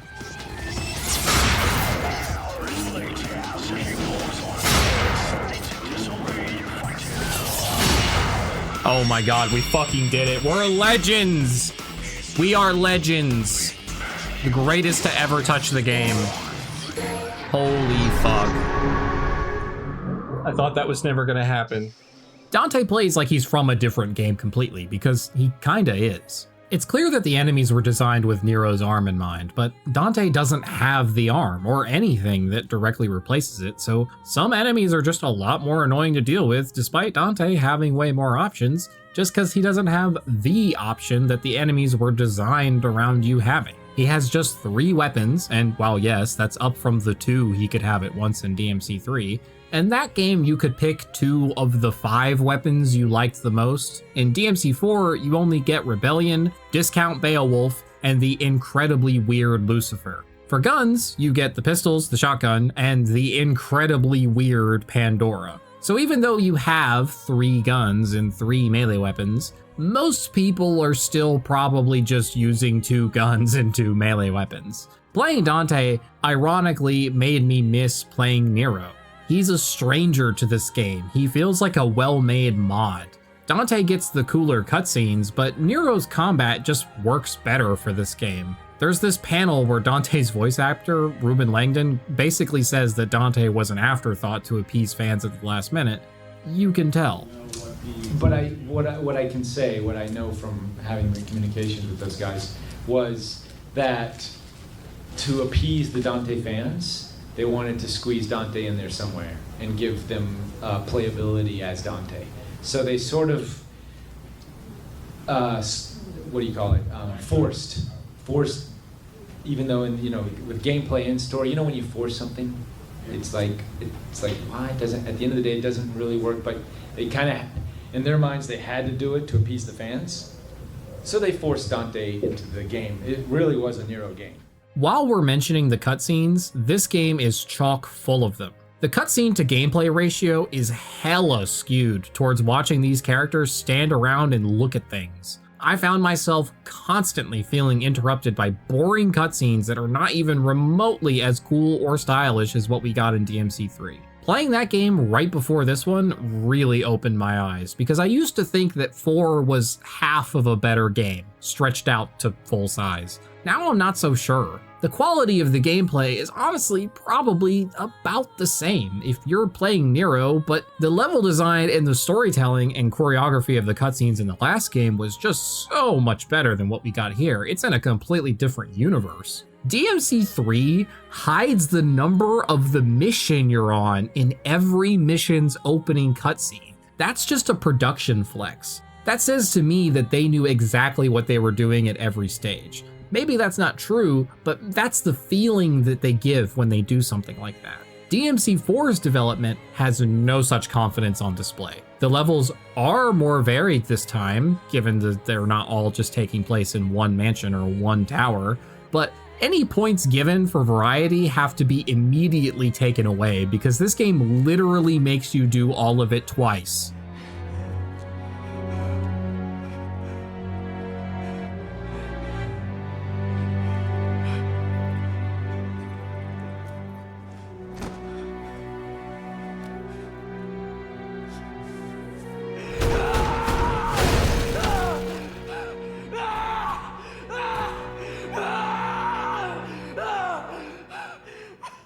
So melodramatic. Nero's story is melodramatic and lacking context, and Dante just meanders around taking the piss out of everything while Nero's on ice for half the game. It was my assumption that those demons would prove far inferior in the face of your tactics. You summon and kill. Summon and kill. I fail to see the logic here. Said it. The price to pay for power?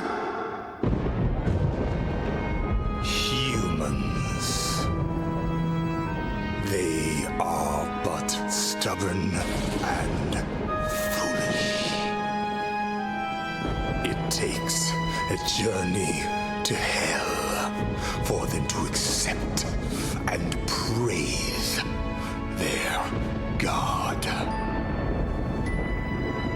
A fact that tickles Irony's judgment. What? What does that mean? And your judgments interest me not. For I am here to reclaim what is rightfully mine.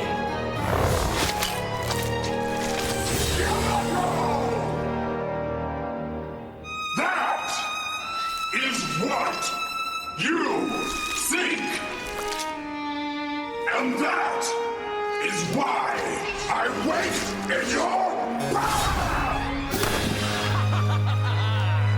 You will fumble the proposition of my quest. Though I encourage for an opportunity to battle a being of such grand delusion as you is a sweet fortune.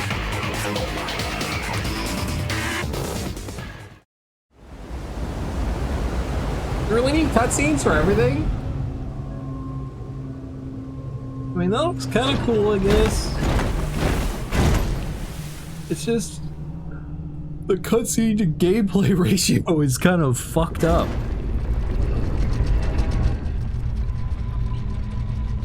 I really do think that. It's really weird.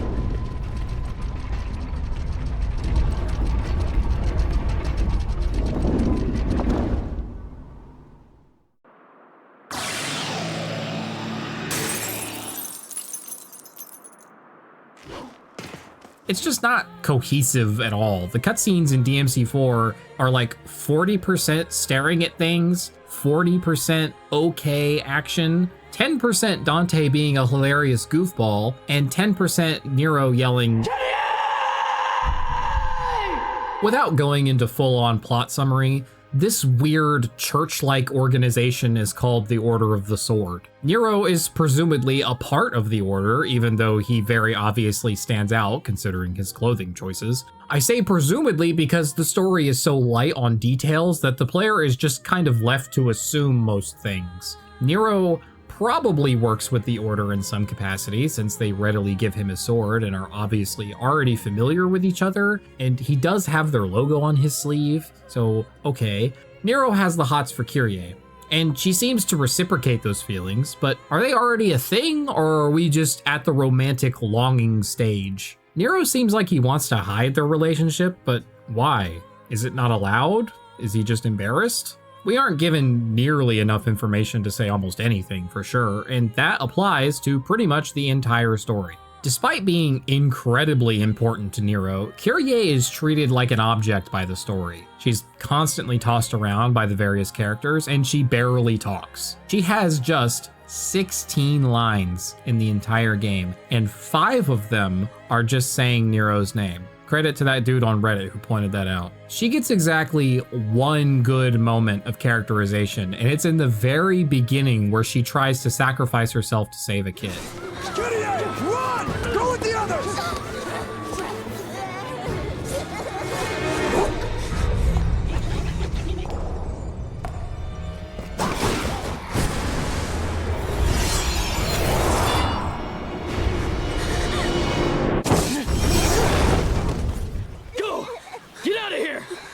If we had gotten more stuff like this, and she actually talked, we would have a good character on our hands, and Nero's love for her would resonate a lot more. So the Order tells Nero to go find Dante, but Nero stumbles upon a secret lab along the way where a broken Yamato, Virgil's sword, is being studied. After being betrayed and nearly killed for some reason, I don't know why they had to do that, Nero remembers Kyrie exists and wants to not die so badly that he goes into Devil Trigger for the first time and vacuums up Yamato while also managing to fix it somehow.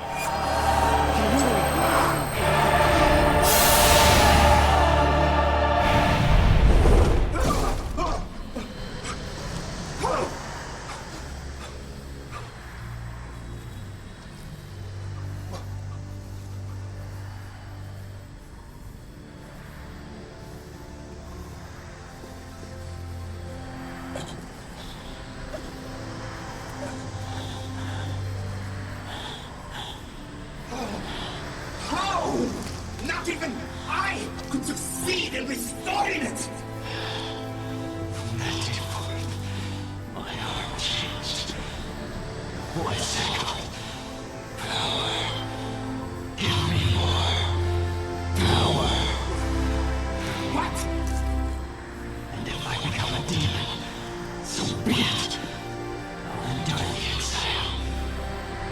Anything to protect you.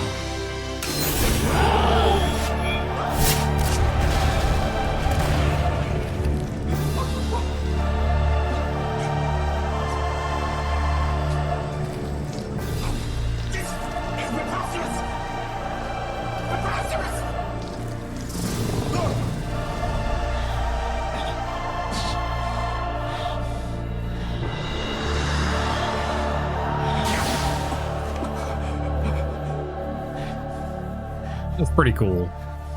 So obviously Nero is Virgil's son, right? But again, we're kind of left to infer that from all the related context that the game does give us. We know that Nero is a descendant of Sparta, so that means either he's Dante's or Virgil's son, and he technically could still be Dante's, I guess, but you'd think that would come up in one of their conversations if that were the case. And clearly Nero has a lot more going on that ties him to Virgil than Dante. For one, Virgil was famously very blue as opposed to Dante, and Nero has a blue arm. He activates Devil Trigger only when he gets Yamato, which is Virgil's sword. Nero being Virgil's son is still plausibly deniable, but at this point it seems likely despite literally never coming up in the game itself. Speaking of things never brought up, why was Nero's arm in a cast? Is the devil arm thing new? Was he born with it? Later on, he says this. You know, God, I always hated that you made my arm like this. That sounds to me like he was born with it. At least that's how people usually talk when they're talking about things that they were born with. Nobody gets like a bad rash and says, God made me this way. But okay, if he did always have it, that doesn't explain the presumably temporary fake injury that he pretends to have at the beginning of the game. The one Kyrie is concerned about. You must capture him. Trust me, I'll get it done. Please be careful. You still haven't recovered. There's no time, and duty calls. Is that an actual injury? Kyrie knows about his demon arm, right? It's unclear. The whole game is like this. Anyway, back to the Order. Turns out, their plan is to rule the world. Shocker, I know. But in order to do that, they're going to open up a portal to the demon world to start the apocalypse and use the demonic power to create a giant super weapon that will then save everyone from the apocalypse that they started. Presumably then to justify their fascist rule of the planet through like overwhelming force against an overwhelming threat that only they can stop. There's a lot that doesn't really make sense here, and Dante seems to agree. You summon and kill. Summon and kill. I fail to see the logic here. Arkham was just evil for the love of the game. He wanted to slurp up Sparta's power and become a god because obviously being omnipotent is a good way to inflict maximum suffering on literally everyone. It makes sense if you're evil. The Order wants world domination, and the way they go about it doesn't really make a lot of sense. Even if you believe that they want a utopia and not necessarily world domination, they still want the means to create their utopia. Surely they could just manufacture the demon threat in such a way so that they can swoop in and save everyone before the world ends. But they seem like they want the world to end first, so then they can rule over what's left? What's the point of that? Couldn't they just create the super weapon to take over the world without the demon part? Maybe they're just a crazy doomsday cult. If that's the case, why isn't that clear to the player, and why isn't that clear to the characters themselves? What did Nero think this was? While we're asking questions, why did Trish give this terrorist organization Sparta? Why did she hasten completion of the super weapon? Is she reliable?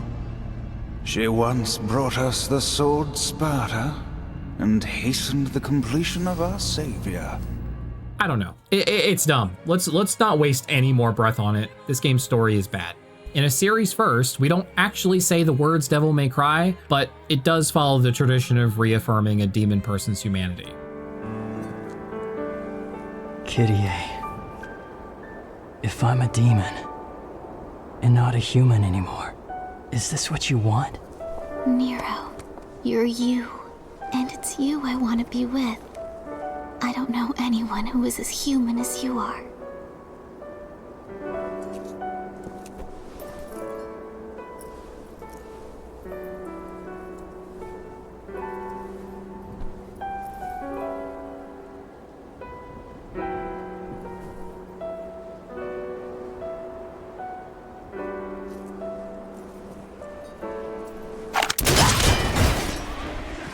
It's the most forced this scene has ever been.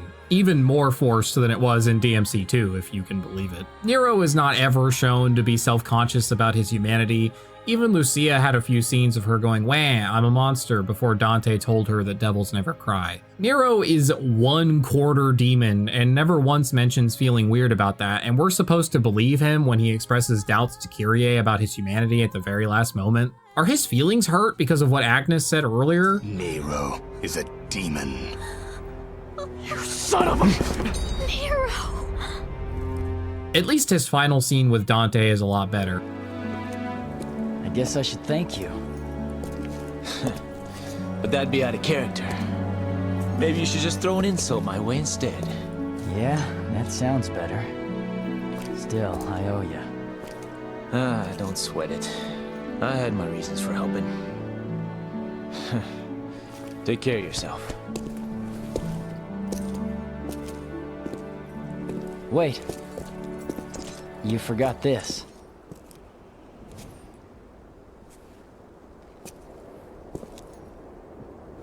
Keep it. What? I thought this meant a lot to you. That's the only kind of gift worth giving. I want to entrust it to you, so I am. What you do from here is your call. Hey, Dante. Will we meet again? There's a lot of speculation as to why the game ended up like this. Ruben says they ran out of ideas and time, but I think time is the truer answer. DMC4 was a multi-platform next-generation game made in less than 3 years. All the ports were done in-house, and that sort of workload was a first for the series in a lot of ways, so it's not surprising that such a time frame was just too short to make it what it should have been. DMC4 is honestly just a mess. The longer you look at it, the longer you think about it, the more it sours. It's a step down from DMC3 in most ways. The music is still good, Nero's gameplay is pretty fun, but ultimately it feels like an unfinished half of a game that you play twice. The cutscenes aren't nearly as creative or fun, except for maybe a couple of Dante's. Dante himself is a hacky afterthought, and the storytelling just doesn't work. The plot isn't DMC2 bad, but it's competitive. The game sold well, and at the time, people still liked it enough. Despite everything I've said, the game's a lot better than you would expect, given the circumstances, but we're about to find out that it could get a whole lot worse.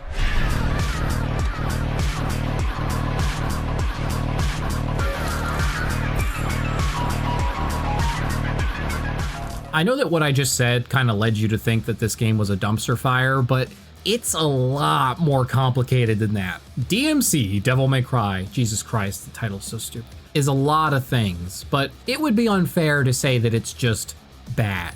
Notably, this game was made by somebody other than Capcom, Ninja Theory. At that time, they were known for Enslaved and Heavenly Sword, but nowadays they're probably more famous for being the studio that did the recent Hellblade games. Quite a shift, I gotta say. Good for them. I wouldn't want DMC Devil May Cry to be my legacy either. So why them and not Capcom? Well, DMC's de facto director Itsuno was making Dragon's Dogma at the time, and they wanted more sales from the series, and they wanted them now. So they decided it a good idea to give DMC over to an English studio so that they could actually get another Devil May Cry out the door within a reasonable time frame. The result is a mess. After a night of drinking and debauchery, a girl named Kat knocks on Dante's trailer door. Said trailer, by the way, is parked on a boardwalk of all places for some reason.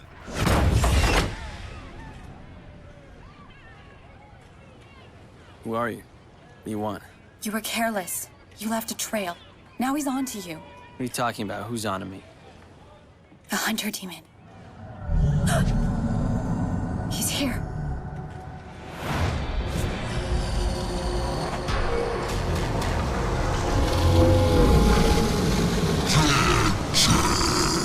He's dragging you into limbo.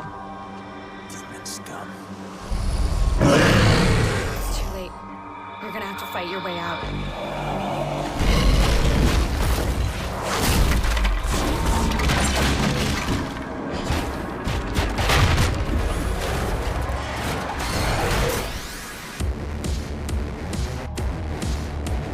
Shit. Back in limbo. Bad day for a hangover.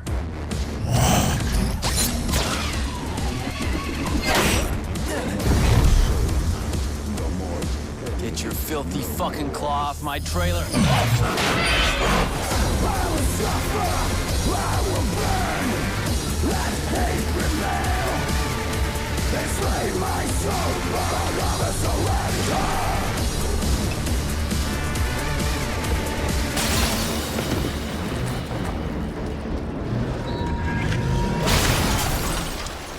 Like a lot of things in this game, the gameplay has a lot in common with the other Devil May Cry games, but it doesn't feel quite right for a few reasons. This series has become synonymous with stylish action, and it's worth breaking down what that means because it's exactly what's missing from the reboot. Stylish action means that you're not just trying to kill the enemies, you're trying to absolutely embarrass them. You're doing stuff not because it's efficient DPS, but because it's difficult to do, and the game recognizes your efforts with the style meter. Enemies are not really problems to be solved, they're opportunities to show off. In the reboot, Enemies are designed in such a way that you're all but forced to engage with them in a very particular way. Red enemies require using the 2 devil weapons, blue enemies require the 2 angel weapons, and nothing else will do anything to these enemies. Your attack will literally bounce right off. These are obviously the worst offenders, but they're not unique for being designed this way. Shield enemies push you towards devil weapons as well, and large groups are pretty much always best taken out with the angel weapons. More precisely, drawing everyone in with Aquila and then going to town on them with Osiris. And perhaps most damningly, the game just isn't stingy with the style points to begin with, so as long as you're killing everything pretty fast without getting hit, that's a guaranteed triple S rank regardless of how you go about it.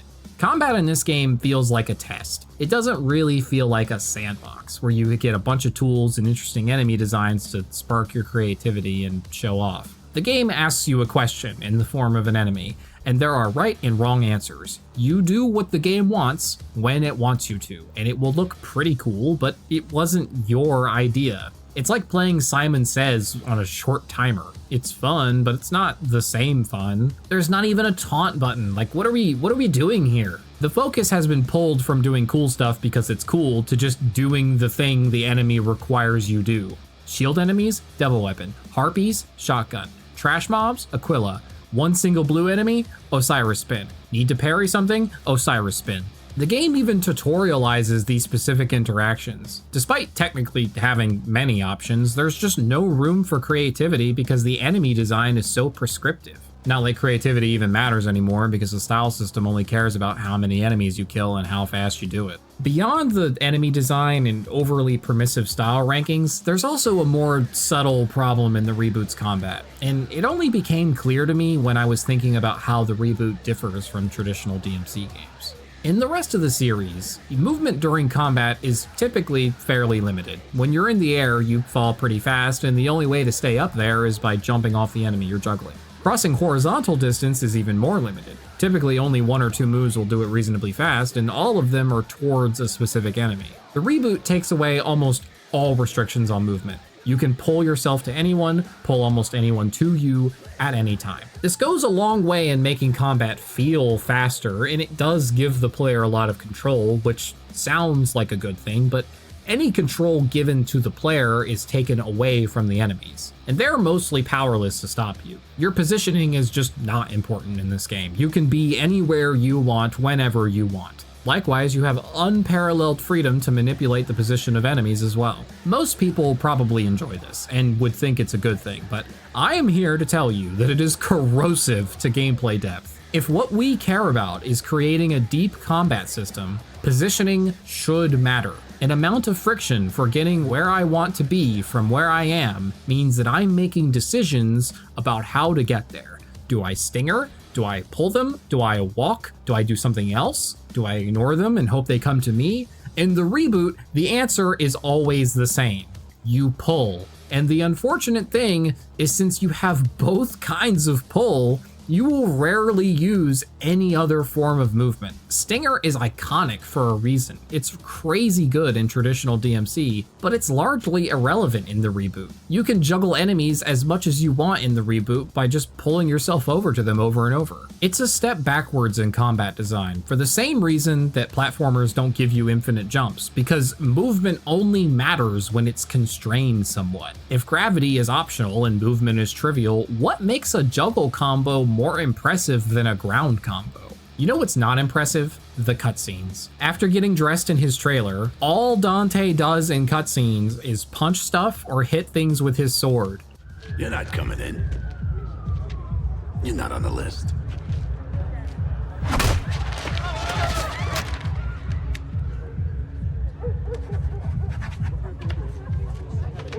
I am now. We have fallen so far from the heights of DMC3. Literally the most stylish thing that Dante consistently does is this like landing animation after doing the angel boost. It looks kind of cool, and yeah, they know it. They sure do milk it. A lot of ink has already been spilled trying to describe all the ways the reboot fails in its storytelling. It's why the game is basically radioactive in online discussions, and it's what makes the game genuinely hard to like. Devil May Cry, outside of the bad one and outside of this one, is all about spectacle. In fact, the genre itself that DMC, Bayonetta, and company occupy is sometimes literally called spectacle fighters. That description also usually applies to the cutscenes and story as well, but not so in the reboot. The most impressive thing Dante does here is this scene from the very beginning of the game. It's all downhill from here. Dante is incredibly lame in this game. His behavior in the beginning makes him completely unsympathetic and massively unlikable.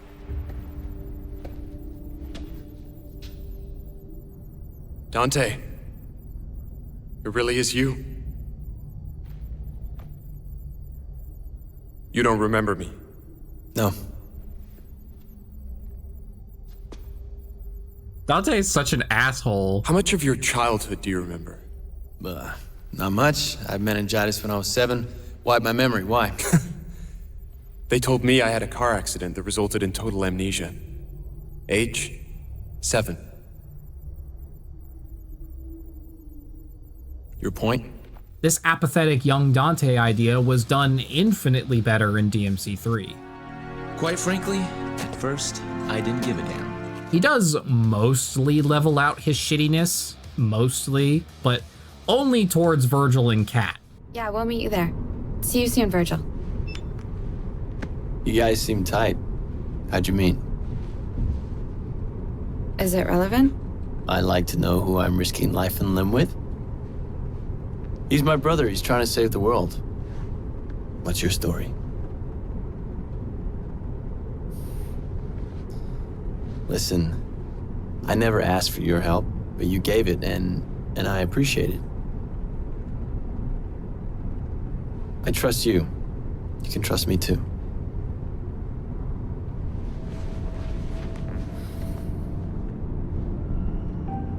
He rescued me. I was in a foster home. My foster father was a demon. He attacked me most nights. I had to get out. Nightmares. It's okay. I felt nothing. I couldn't physically escape, so I found another way. I aimlessly wandered limbo in spirit form. I found Virgil there. He heard my cry for help. He helped me to deal with the demons, both figuratively and literally. I killed the bastard. Now I want to deal with them all. You're gonna stick with us to the end, right? Count on it. He and almost the entire script is still painfully cringy in that 13-year-old trying to be cool kind of way when it comes to basically anything else. We use force, yes, but we also use intelligence, politics, propaganda. You really believe you can make a dent? Make a dent? With the two of us working together, I believe that we can defeat them. So that's what this is about. You need me to fight the demons, help you save the world. What else were you planning on doing with your life? You guys do seem really nice, but I'm more of a loner type. Trust issues, work alone, that kind of thing. Dante, I don't think you understand what is at stake. If you want to leave, turn your back on me, I'm powerless to stop you. But you'll be making a grave mistake. Not just for yourself, but for mankind. For mankind? Yes! What makes you think I give a shit? The game is painfully unsubtle. I will ask you again. Why did you kill my child? Because you killed my mother. Ah. So it was revenge. I see. It was more than that. Oh? It was for freedom. Freedom? Well, you seem to have all the freedom you need. The freedom to murder my heir. I'm not talking about my freedom. I'm talking about mankind's. Mankind. And what would mankind do with freedom, do you suppose? Because when I arrived, they had it. And what do you think they did with it? They fought, they killed, they starved. I brought prosperity. I brought structure. And what have you brought? Besides violence, war, death. Excruciating, even. This version of Mundus makes Arkham from DMC3 look like a complex villain. He's like Senator Armstrong mixed with Wilson Fisk, filtered through the eyes of some edgy kid who feels like he understands the world. Yes, by close of trading Friday. No, you can't have more time.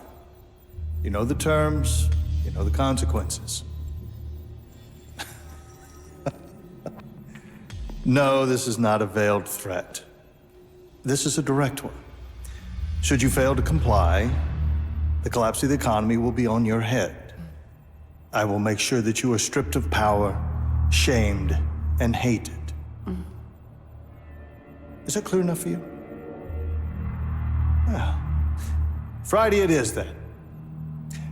You have a good night, Mr. President.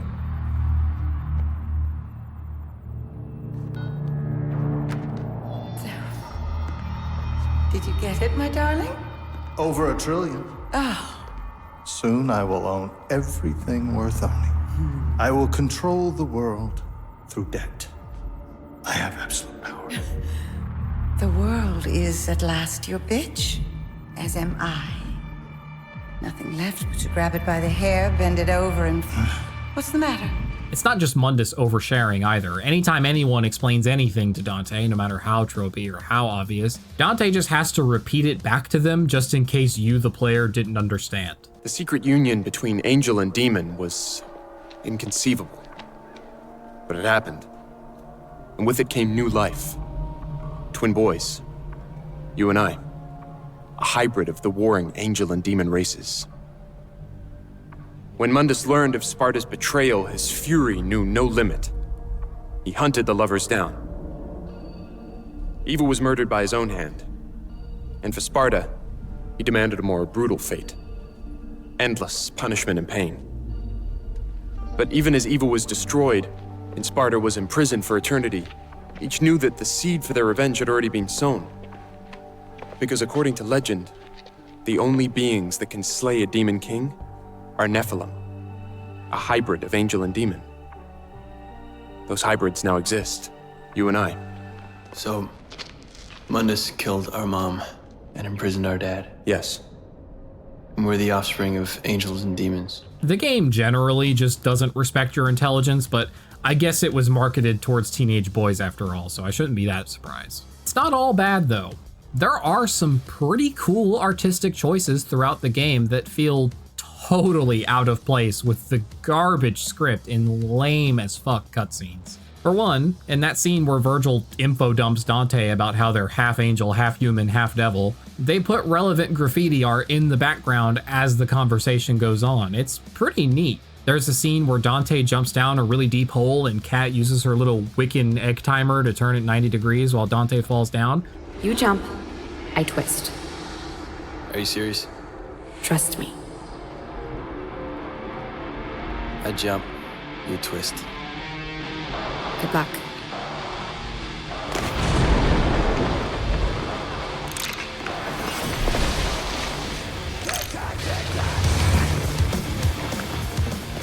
That's pretty cool. There's a moment later in the game where the crew plans a heist on Mundus's tower. The obvious thing to do would be to have a scene where they plan the heist and then another where they actually do the heist, but cleverly, they combine the explanation and actually doing the heist into one thing. So it leads to some cool narration and even this neat effect that looks like Kat's drawing plans over the gameplay. It's inspired, it's cool. Or how about when you go into that fight with the corrupt news anchor, who's, by the way, definitely not Bill O'Reilly. You go into fucking TV news cyberspace, and during the fight itself, you get teleported to do these little vignettes where your fight is on the news.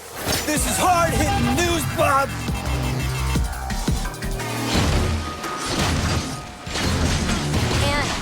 started killing people.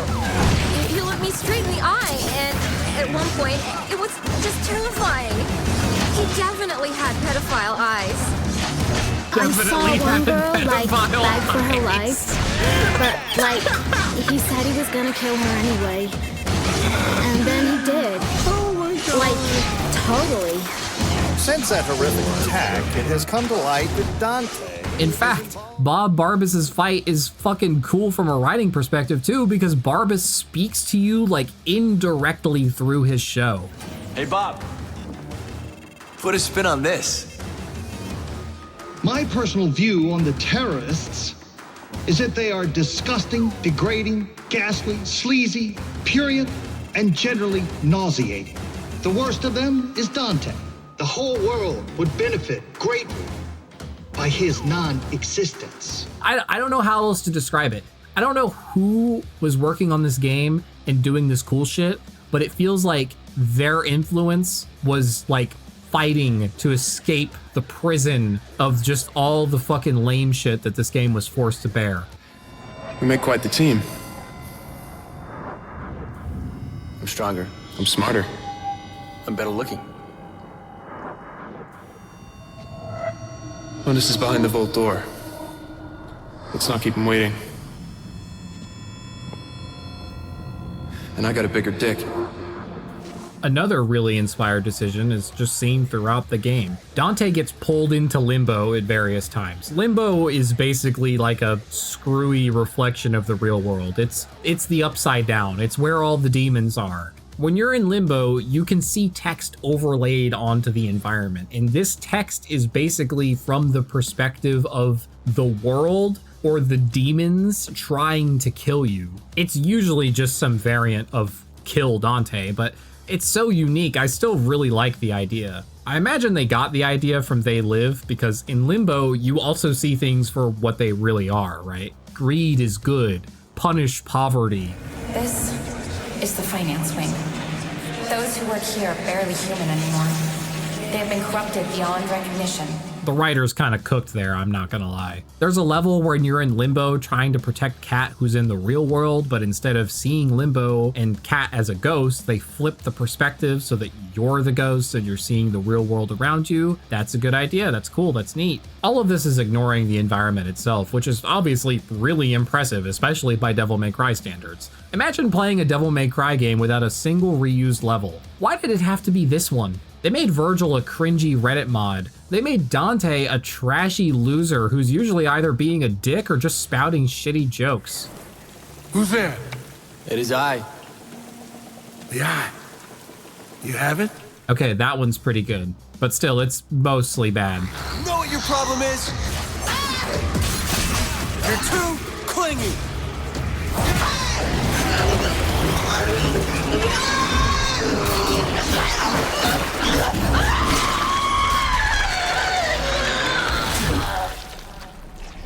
I think you're all mixed up.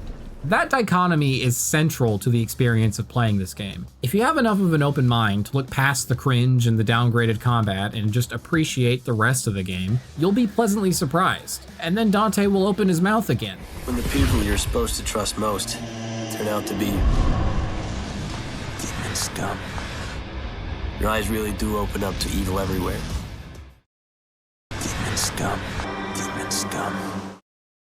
And you'll be dragged back into reality and then remember that you're still playing a deeply flawed game. The whole deal here is Mundus is a demon king that rules over the humans by way of all the traditional conspiratorial means. Poisoning us via the popular soft drink virility, spreading misinformation via the news, and crushing us financially while demanding we continue to consume. It's criticizing modern society. It's the criticism of modernity. It correctly identifies the world as corrupt. Food and drug corporations don't have your best interests at heart. The news outlets are bought and paid for. Capitalism is maximizing profit at the expense of those who make that profit possible. Fascism is bad. The game proposes the solution is revolution, but that revolution simply requires awareness. As soon as the people learn of their demonic oppression, we'll rise up and everything will be great. Kill the big demon guy? Boom, fascism solved. Until some asshole wants to take his place, then you just kill him too.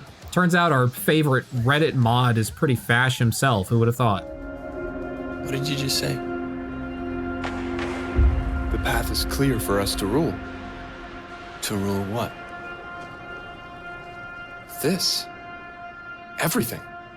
Myrtle. You mean like Mundus? No. No.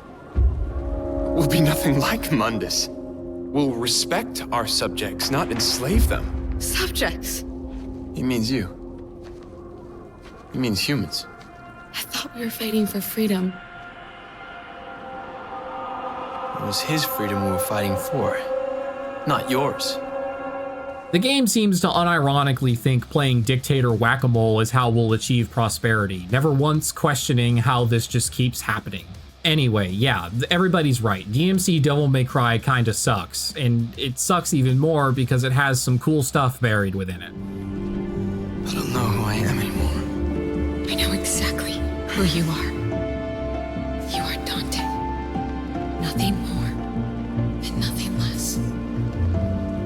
I should mention that there actually is a definitive edition, but that only came out on consoles, that made a lot of changes, and most of them seem to directly address most of my gameplay qualms. They made the game generally harder, and they added a hardcore mode that rebalanced the style system and changed Devil Trigger to be less OP and more like the older games. If you insist on playing this thing, that's definitely the version to go with. It's not on PC, but if you're willing to go through some effort, most of the changes they made were based on community mods anyway. The cringe will be mostly intact, but that said, they did remove Virgil's fedora, which is probably the funniest thing they could have possibly done. We are Nephilim, the only ones that can slay the Demon King.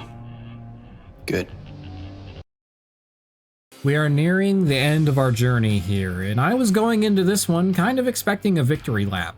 I've played DMC5 before, I've played most of these games before, and I'd always remembered it as being the best one, but now armed with the clarity that comes from playing all of these games back to back, let's talk about it. In fairness to the reboot, there were a couple things it did that were good enough to steal for DMC5. The style rank announcer was unironically really hype, and to this day I find myself thinking every single time I see an S rank in any game I play. DMC5 yoinked that idea and even expanded it so that you can get the character saying it instead of the disembodied announcer.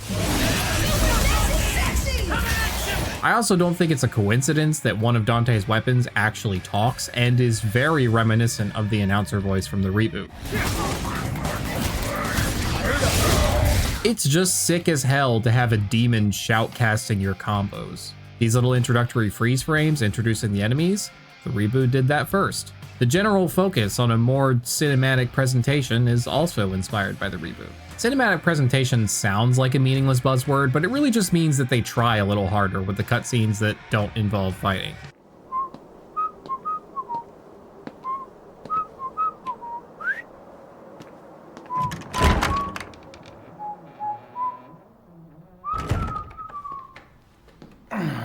You could have at least knocked, Morrison. Yeah, I could have. I got some good news and some bad news. Pick your poison. Which you want to hear first? Just speak. Bad news it is. Lady Patty's feathers are all ruffled. See, she wants to invite you to her birthday party, but your phone is disconnected. You're a smart one, Morrison. You noticed the electric and water out too? I expected nothing less. So what's the good news? Oh, I got a gig. Cash up front. Cash up front. This I like. The water needs turning on and those toilets need flushing. Water, gas, and power. Coming out of your cut. You're a real agency now.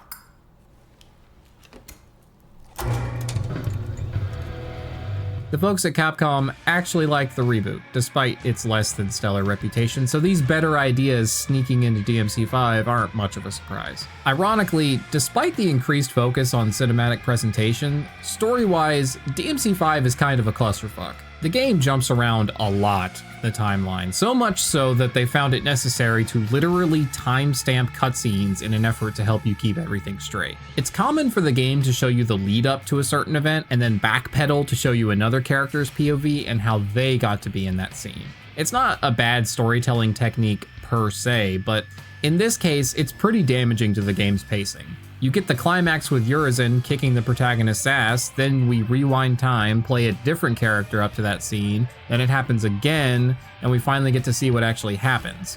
But some of that excitement is gone now because this is the second time that we've seen this and we have all of our answers before we really have time to want them. This happens 4 different times during the campaign. I think it would have been much less of an issue if the game split itself into 3 campaigns, instead of the POV swapping, time traveling clusterfuck it turned out to be.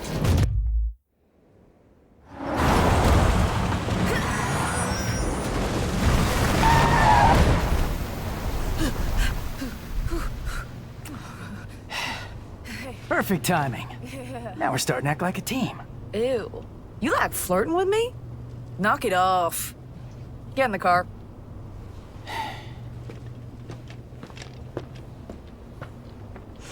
Oh my god. Nero is mostly a strict improvement over his implementation in DMC4. I say mostly because while he's mostly the same, he does control objectively better, and he has a couple new attacks with Red Queen that help round out his moveset. The catch is his arm. After his rental expired, Virgil showed up to repossess it, and so now he has a fancy cybernetic arm designed by Nico, daughter of this loser from DMC4. A fact that tickles Irony's judgment. The arm can still pull enemies like before, but in classic DMC fashion, we have new functionality for the B button, because this move will depend on which arm you have equipped. There's dodges, time manipulation, rocket punches, healing, among other things. Of course, there's also the one that just has the classic Buster Arm moves like Nero remembers from the good old days. The idea is really cool, but the implementation feels designed for Nero's new rougher characterization at the expense of the gameplay experience, because these things can and do break constantly. Good idea. Behold, my genius. Cash first. All the materials I collected for your little pet projects don't count for anything. My brilliant badass work is worth every dime, you know it. Well, your quality control sucks ass, and you know that. Or maybe don't let the demon smack you around so much. Whatever. He's got a new haircut, he swears more, his overall body language is a lot more rough and aggressive. He's an angry teenager that got older but didn't grow up much. It makes sense that he would push these cybernetics too far and constantly break them. Hell, they're literally called devil breakers. So yeah, these arms aren't like weapons you swap between. They're a static list you go down as you break them. You start with less, but can eventually hold up to 8 of these arms. But due to their consumable nature, you'll find yourself not really wanting to use their more powerful charged up move because that's what's gonna break them. They'll even break if you get hit while you charge the move. To add to the restriction, you cannot freely swap between the various arms you have equipped. To equip the next arm, you have to break this one. 1 or 2 of these mechanics in isolation could have been more interesting than stifling, but all of them together makes the Devil Breakers a cool idea that ends up feeling clumsy, restrictive, and annoying. The most boring but least annoying way to deal with this is to literally just equip only one type of arm and try to ration it well between shop visits. The more arms you equip, the more likely you'll find yourself wishing that you could switch between them freely. Oh, geniuses, be careful. Yeah, no shit, Shirley. Ain't that right, Pete? I mean, you are fragile at the moment. Wouldn't take much to wipe you out in a sticky situation. I'm just saying that running away is okay. It's always okay to run away if you're not up for it. He who desires but act not breeds pestilence. So it is written. Within just a few missions, you'll be forced to play our new gothic sad boy V. I'm not gonna lie to you, V is conceptually really cool. He carries around this book and is constantly quoting William Blake's Proverbs of Hell, which are like bizarre or nonsensical ramblings, but the point of them is to make you think. There's wisdom in these ramblings, and disentangling that wisdom is my favorite kind of thing. Powers of folly are measured by the clock, but of wisdom, no clock can measure. Die. Absolutely peak. quoting thought-provoking poetry while you kill demons is probably the most badass thing ever conceived. The cut worm forgives the plow. What do you say? I strongly recommend you actually go and check out the rest of these proverbs. There's not that many of them. They're just great. Madness and genius in equal measure. It's always either obvious non-statements or esoteric word salad. So, what's your name? I have no name. I am but 2 days old. Just kidding. You can call me V. Okay, V. Despite being objectively sick as hell, his gameplay kinda sucks. Part of that is the controls. See, you don't really attack things yourself. You have these 2 summons doing all the work for you, but the catch is that they can't deal the final blow, so you have to go over and poke everything when you're Cain when it gets brought to 1 HP. That part is honestly pretty interesting and mostly fine. Where it gets kinda messy is how you actually use these summons. The Panther is your melee and the Bird does your ranged attacks, but they're not tethered to you, so they'll run off and get positioned wherever off axis from you all the time, which is bad because a lot of moves in DMC require you to lock on and do some kind of forward or back input relative to the enemy's position. The summons are hard to position exactly where you want them, and since you're really encouraged to spam ranged attacks with the Bird, the default control scheme is at best uncomfortable and at worst an ergonomic nightmare. Speaking of, the 3rd summon Nightmare is tied to your double trigger. Calling him in will sometimes summon him slowly and calmly, and sometimes he'll bust through a nearby wall like the Kool-Aid Man. Sometimes he's a tactical nuke. It just depends on how he's feeling. He's insanely powerful and your primary source of damage. Unfortunately, he's not totally reliable, adding to the fiddly jank that is endemic to V's gameplay. Playing this character feels like wrangling 2 house cats and a lion. Most stuff dies no matter what you do, but you never really feel like you're in control of the situation. This is one of those moments where we discover a core principle of DMC's gameplay only because it's being violated here. You always have to be in control, or at least feel like you are capable of being in control. You're gonna make mistakes, and that's fine, but you should feel like it was your fault and not the house cat's. After a few V missions, playing Nero again is honestly a relief. The intersections between these characters' missions are honestly pretty cool, even allowing you to potentially see other players while they fight, and sometimes you get to fight alongside them too. This is genuinely really ambitious, and it mostly works, even if it's kind of hard to appreciate sometimes since it's not always obvious where the other players even are.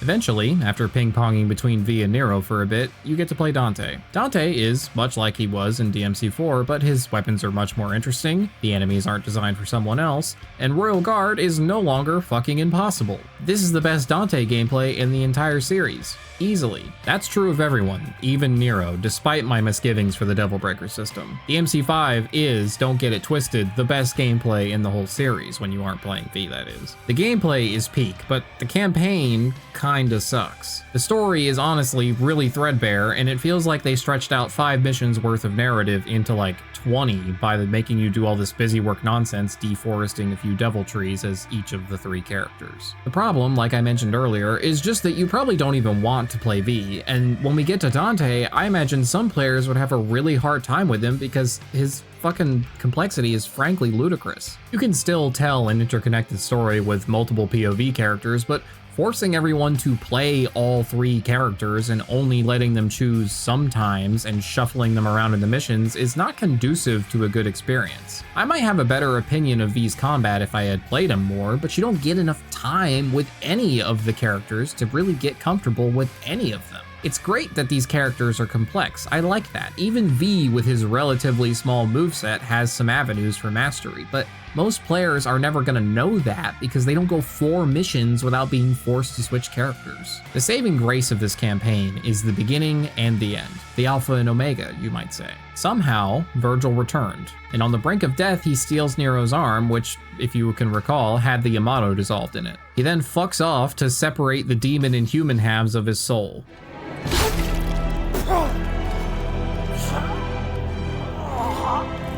Heavy chain that does freeze my...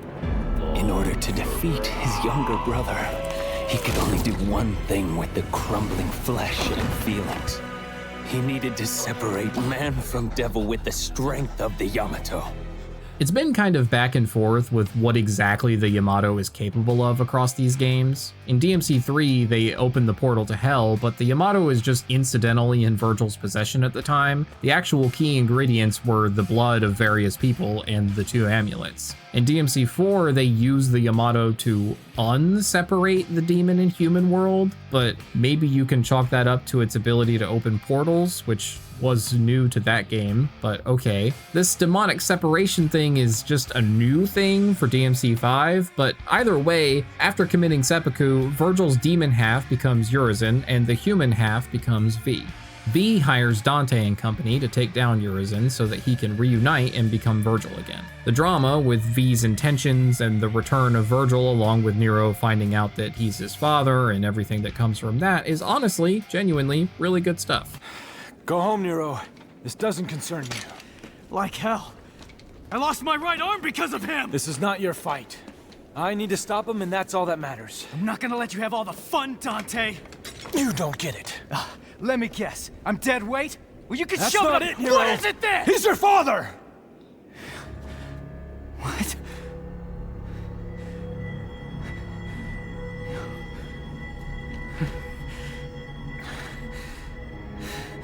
I had the feeling the first time I saw you, but I just wasn't sure. And then I saw how the Yamato reacted. And I was certain. He's your father.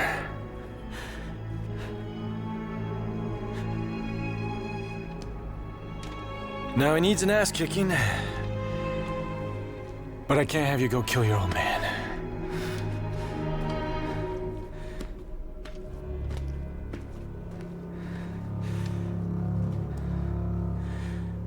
My father.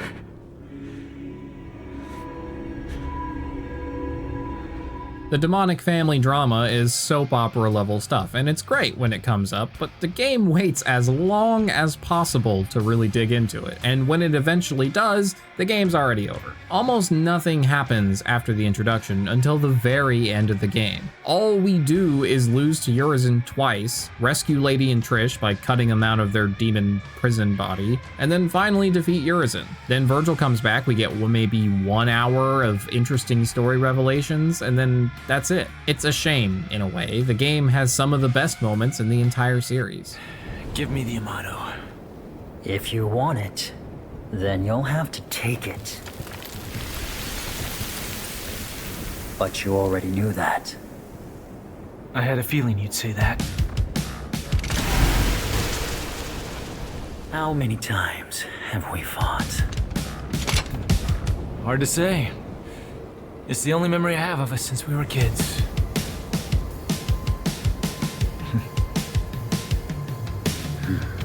We've gotten some of those more emotionally resonant moments back, but it doesn't hit anywhere close to the highs of DMC3's cutscenes in terms of raw spectacle. It's your favorite band's farewell tour. They're not at their peak anymore, but they're putting in some effort. Better cutscenes than the reboot, at least.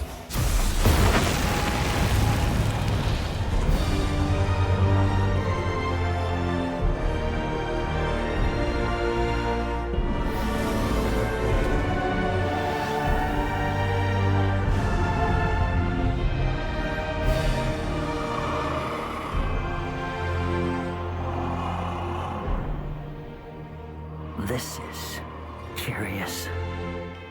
Nero.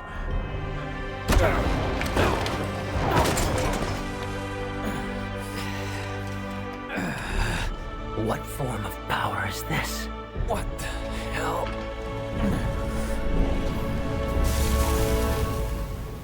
This ends. Right here.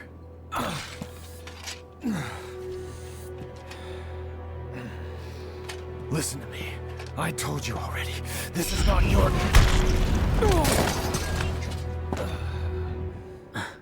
You listen, deadweight. I won't let you kill each other. There are other ways of settling your differences. I'm putting a stop to this sibling rivalry.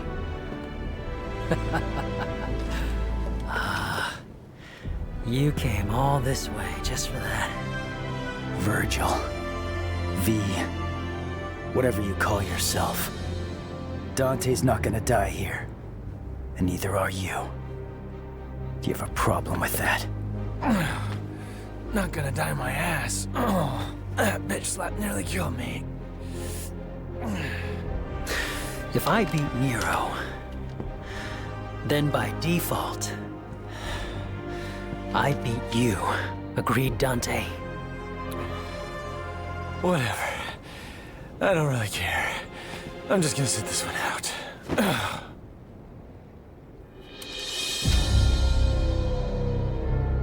When this is over, I'll make you submit. Father.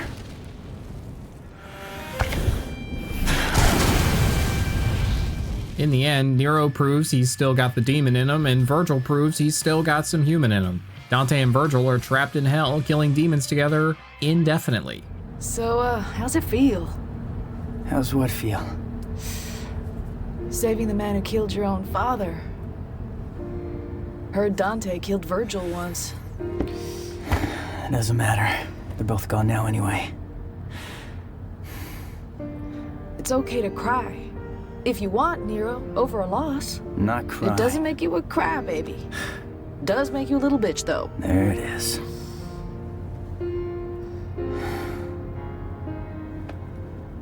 You think I'm a demon?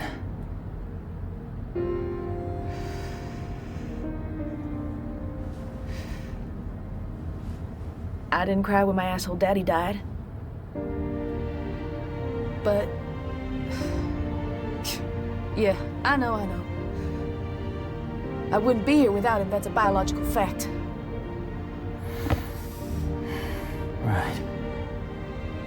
All I'm saying is, tough guy, it's okay to cry if you want.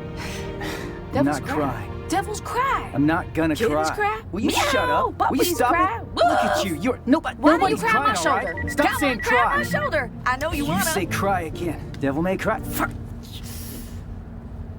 You said it. Hey, idiot. The music slaps, mostly, and the game narratively ties a nice little bow on the series. You have to remember that DMC fans thought we were never getting our satisfying conclusion. 4 was an obvious rush job, and the reboot filled everyone with despair because it did actually garner some popularity outside of the more hardcore DMC fanbase. At the time, it was looking likely that if the series were to continue at all, this was going to be our Dante and this was going to be our Virgil. A fate worse than death, they say. DMC4 Special Edition came out after the reboot, and the unspoken deal at the time was that if it sold well, we would have a shot at getting a proper sequel to it, and it turns out it did, so we did. Itsuno has left Capcom after making Dragon's Dogma 2 and DMC5, so any sequel at this point would require a new director. In a funny twist of fate, the director of the very first Devil May Cry, Hideki Kamiya, is working with Capcom again at his new studio Clovers. As the director of DMC1 and Bayonetta, he's probably the most qualified person for the job. At time of recording, word on the street is that we'd likely get a DMC1 remake from him before anything else. Even if we never end up getting Devil May Cry 6, I think I'd be okay with that. It's not perfect, it's not even always the best, but DMC5 is easy to recommend because it's an earnest effort. It's a well-made game with some issues. It's a stretched out narrative mess with an awesome premise and a banger ending. It's the best gameplay in the whole series, but 20% of the campaign kinda sucks. It has some of the best tracks that we've ever gotten in the series, and also subhuman. V's character design and performances are world-class cool, but his voice sounds completely different from everyone else's. Like they recorded his lines in a completely different studio. If Dante's alive, we'll save him. If not, we don't. Wait. First, we need to exterminate some Clifod roots. And nobody has their dialogue lip-synced anywhere close to right. It's kind of a mess, but you know, it's my mess. There's this core essence of Devil May Cry that the series has been circling around without ever fully reaching. Some games nail it in certain aspects, but miss the mark in others. We don't really have a definitively best game, just near misses of perfection sometimes from different angles. It frustrates me to no end that everything wants to be Dark Souls and nobody wants to be Devil May Cry. There's something magical here. The style ranking system is a brilliant way to get players to play the game in more interesting ways. The focus on game feel and spectacle above everything else, there's lessons to be learned from DMC. This series has been doing it better than anyone else ever since the fucking PS2. Why isn't everyone talking about Devil May Cry? Why isn't everyone playing Devil May Cry? Why aren't we trying to copy its success? We have a litany of Souls-likes and not a damn fucking imitator of Devil May Cry. Why? Why are we leaving it all to Platinum's washed up husk to fucking crank out derivative action games that are still better than almost anything else? It's fucked up. This series paved the way, and the path lays overgrown and untraveled. Make more action games, play more Devil May Cry. Thank you for watching. Come on, babes. Let's rock!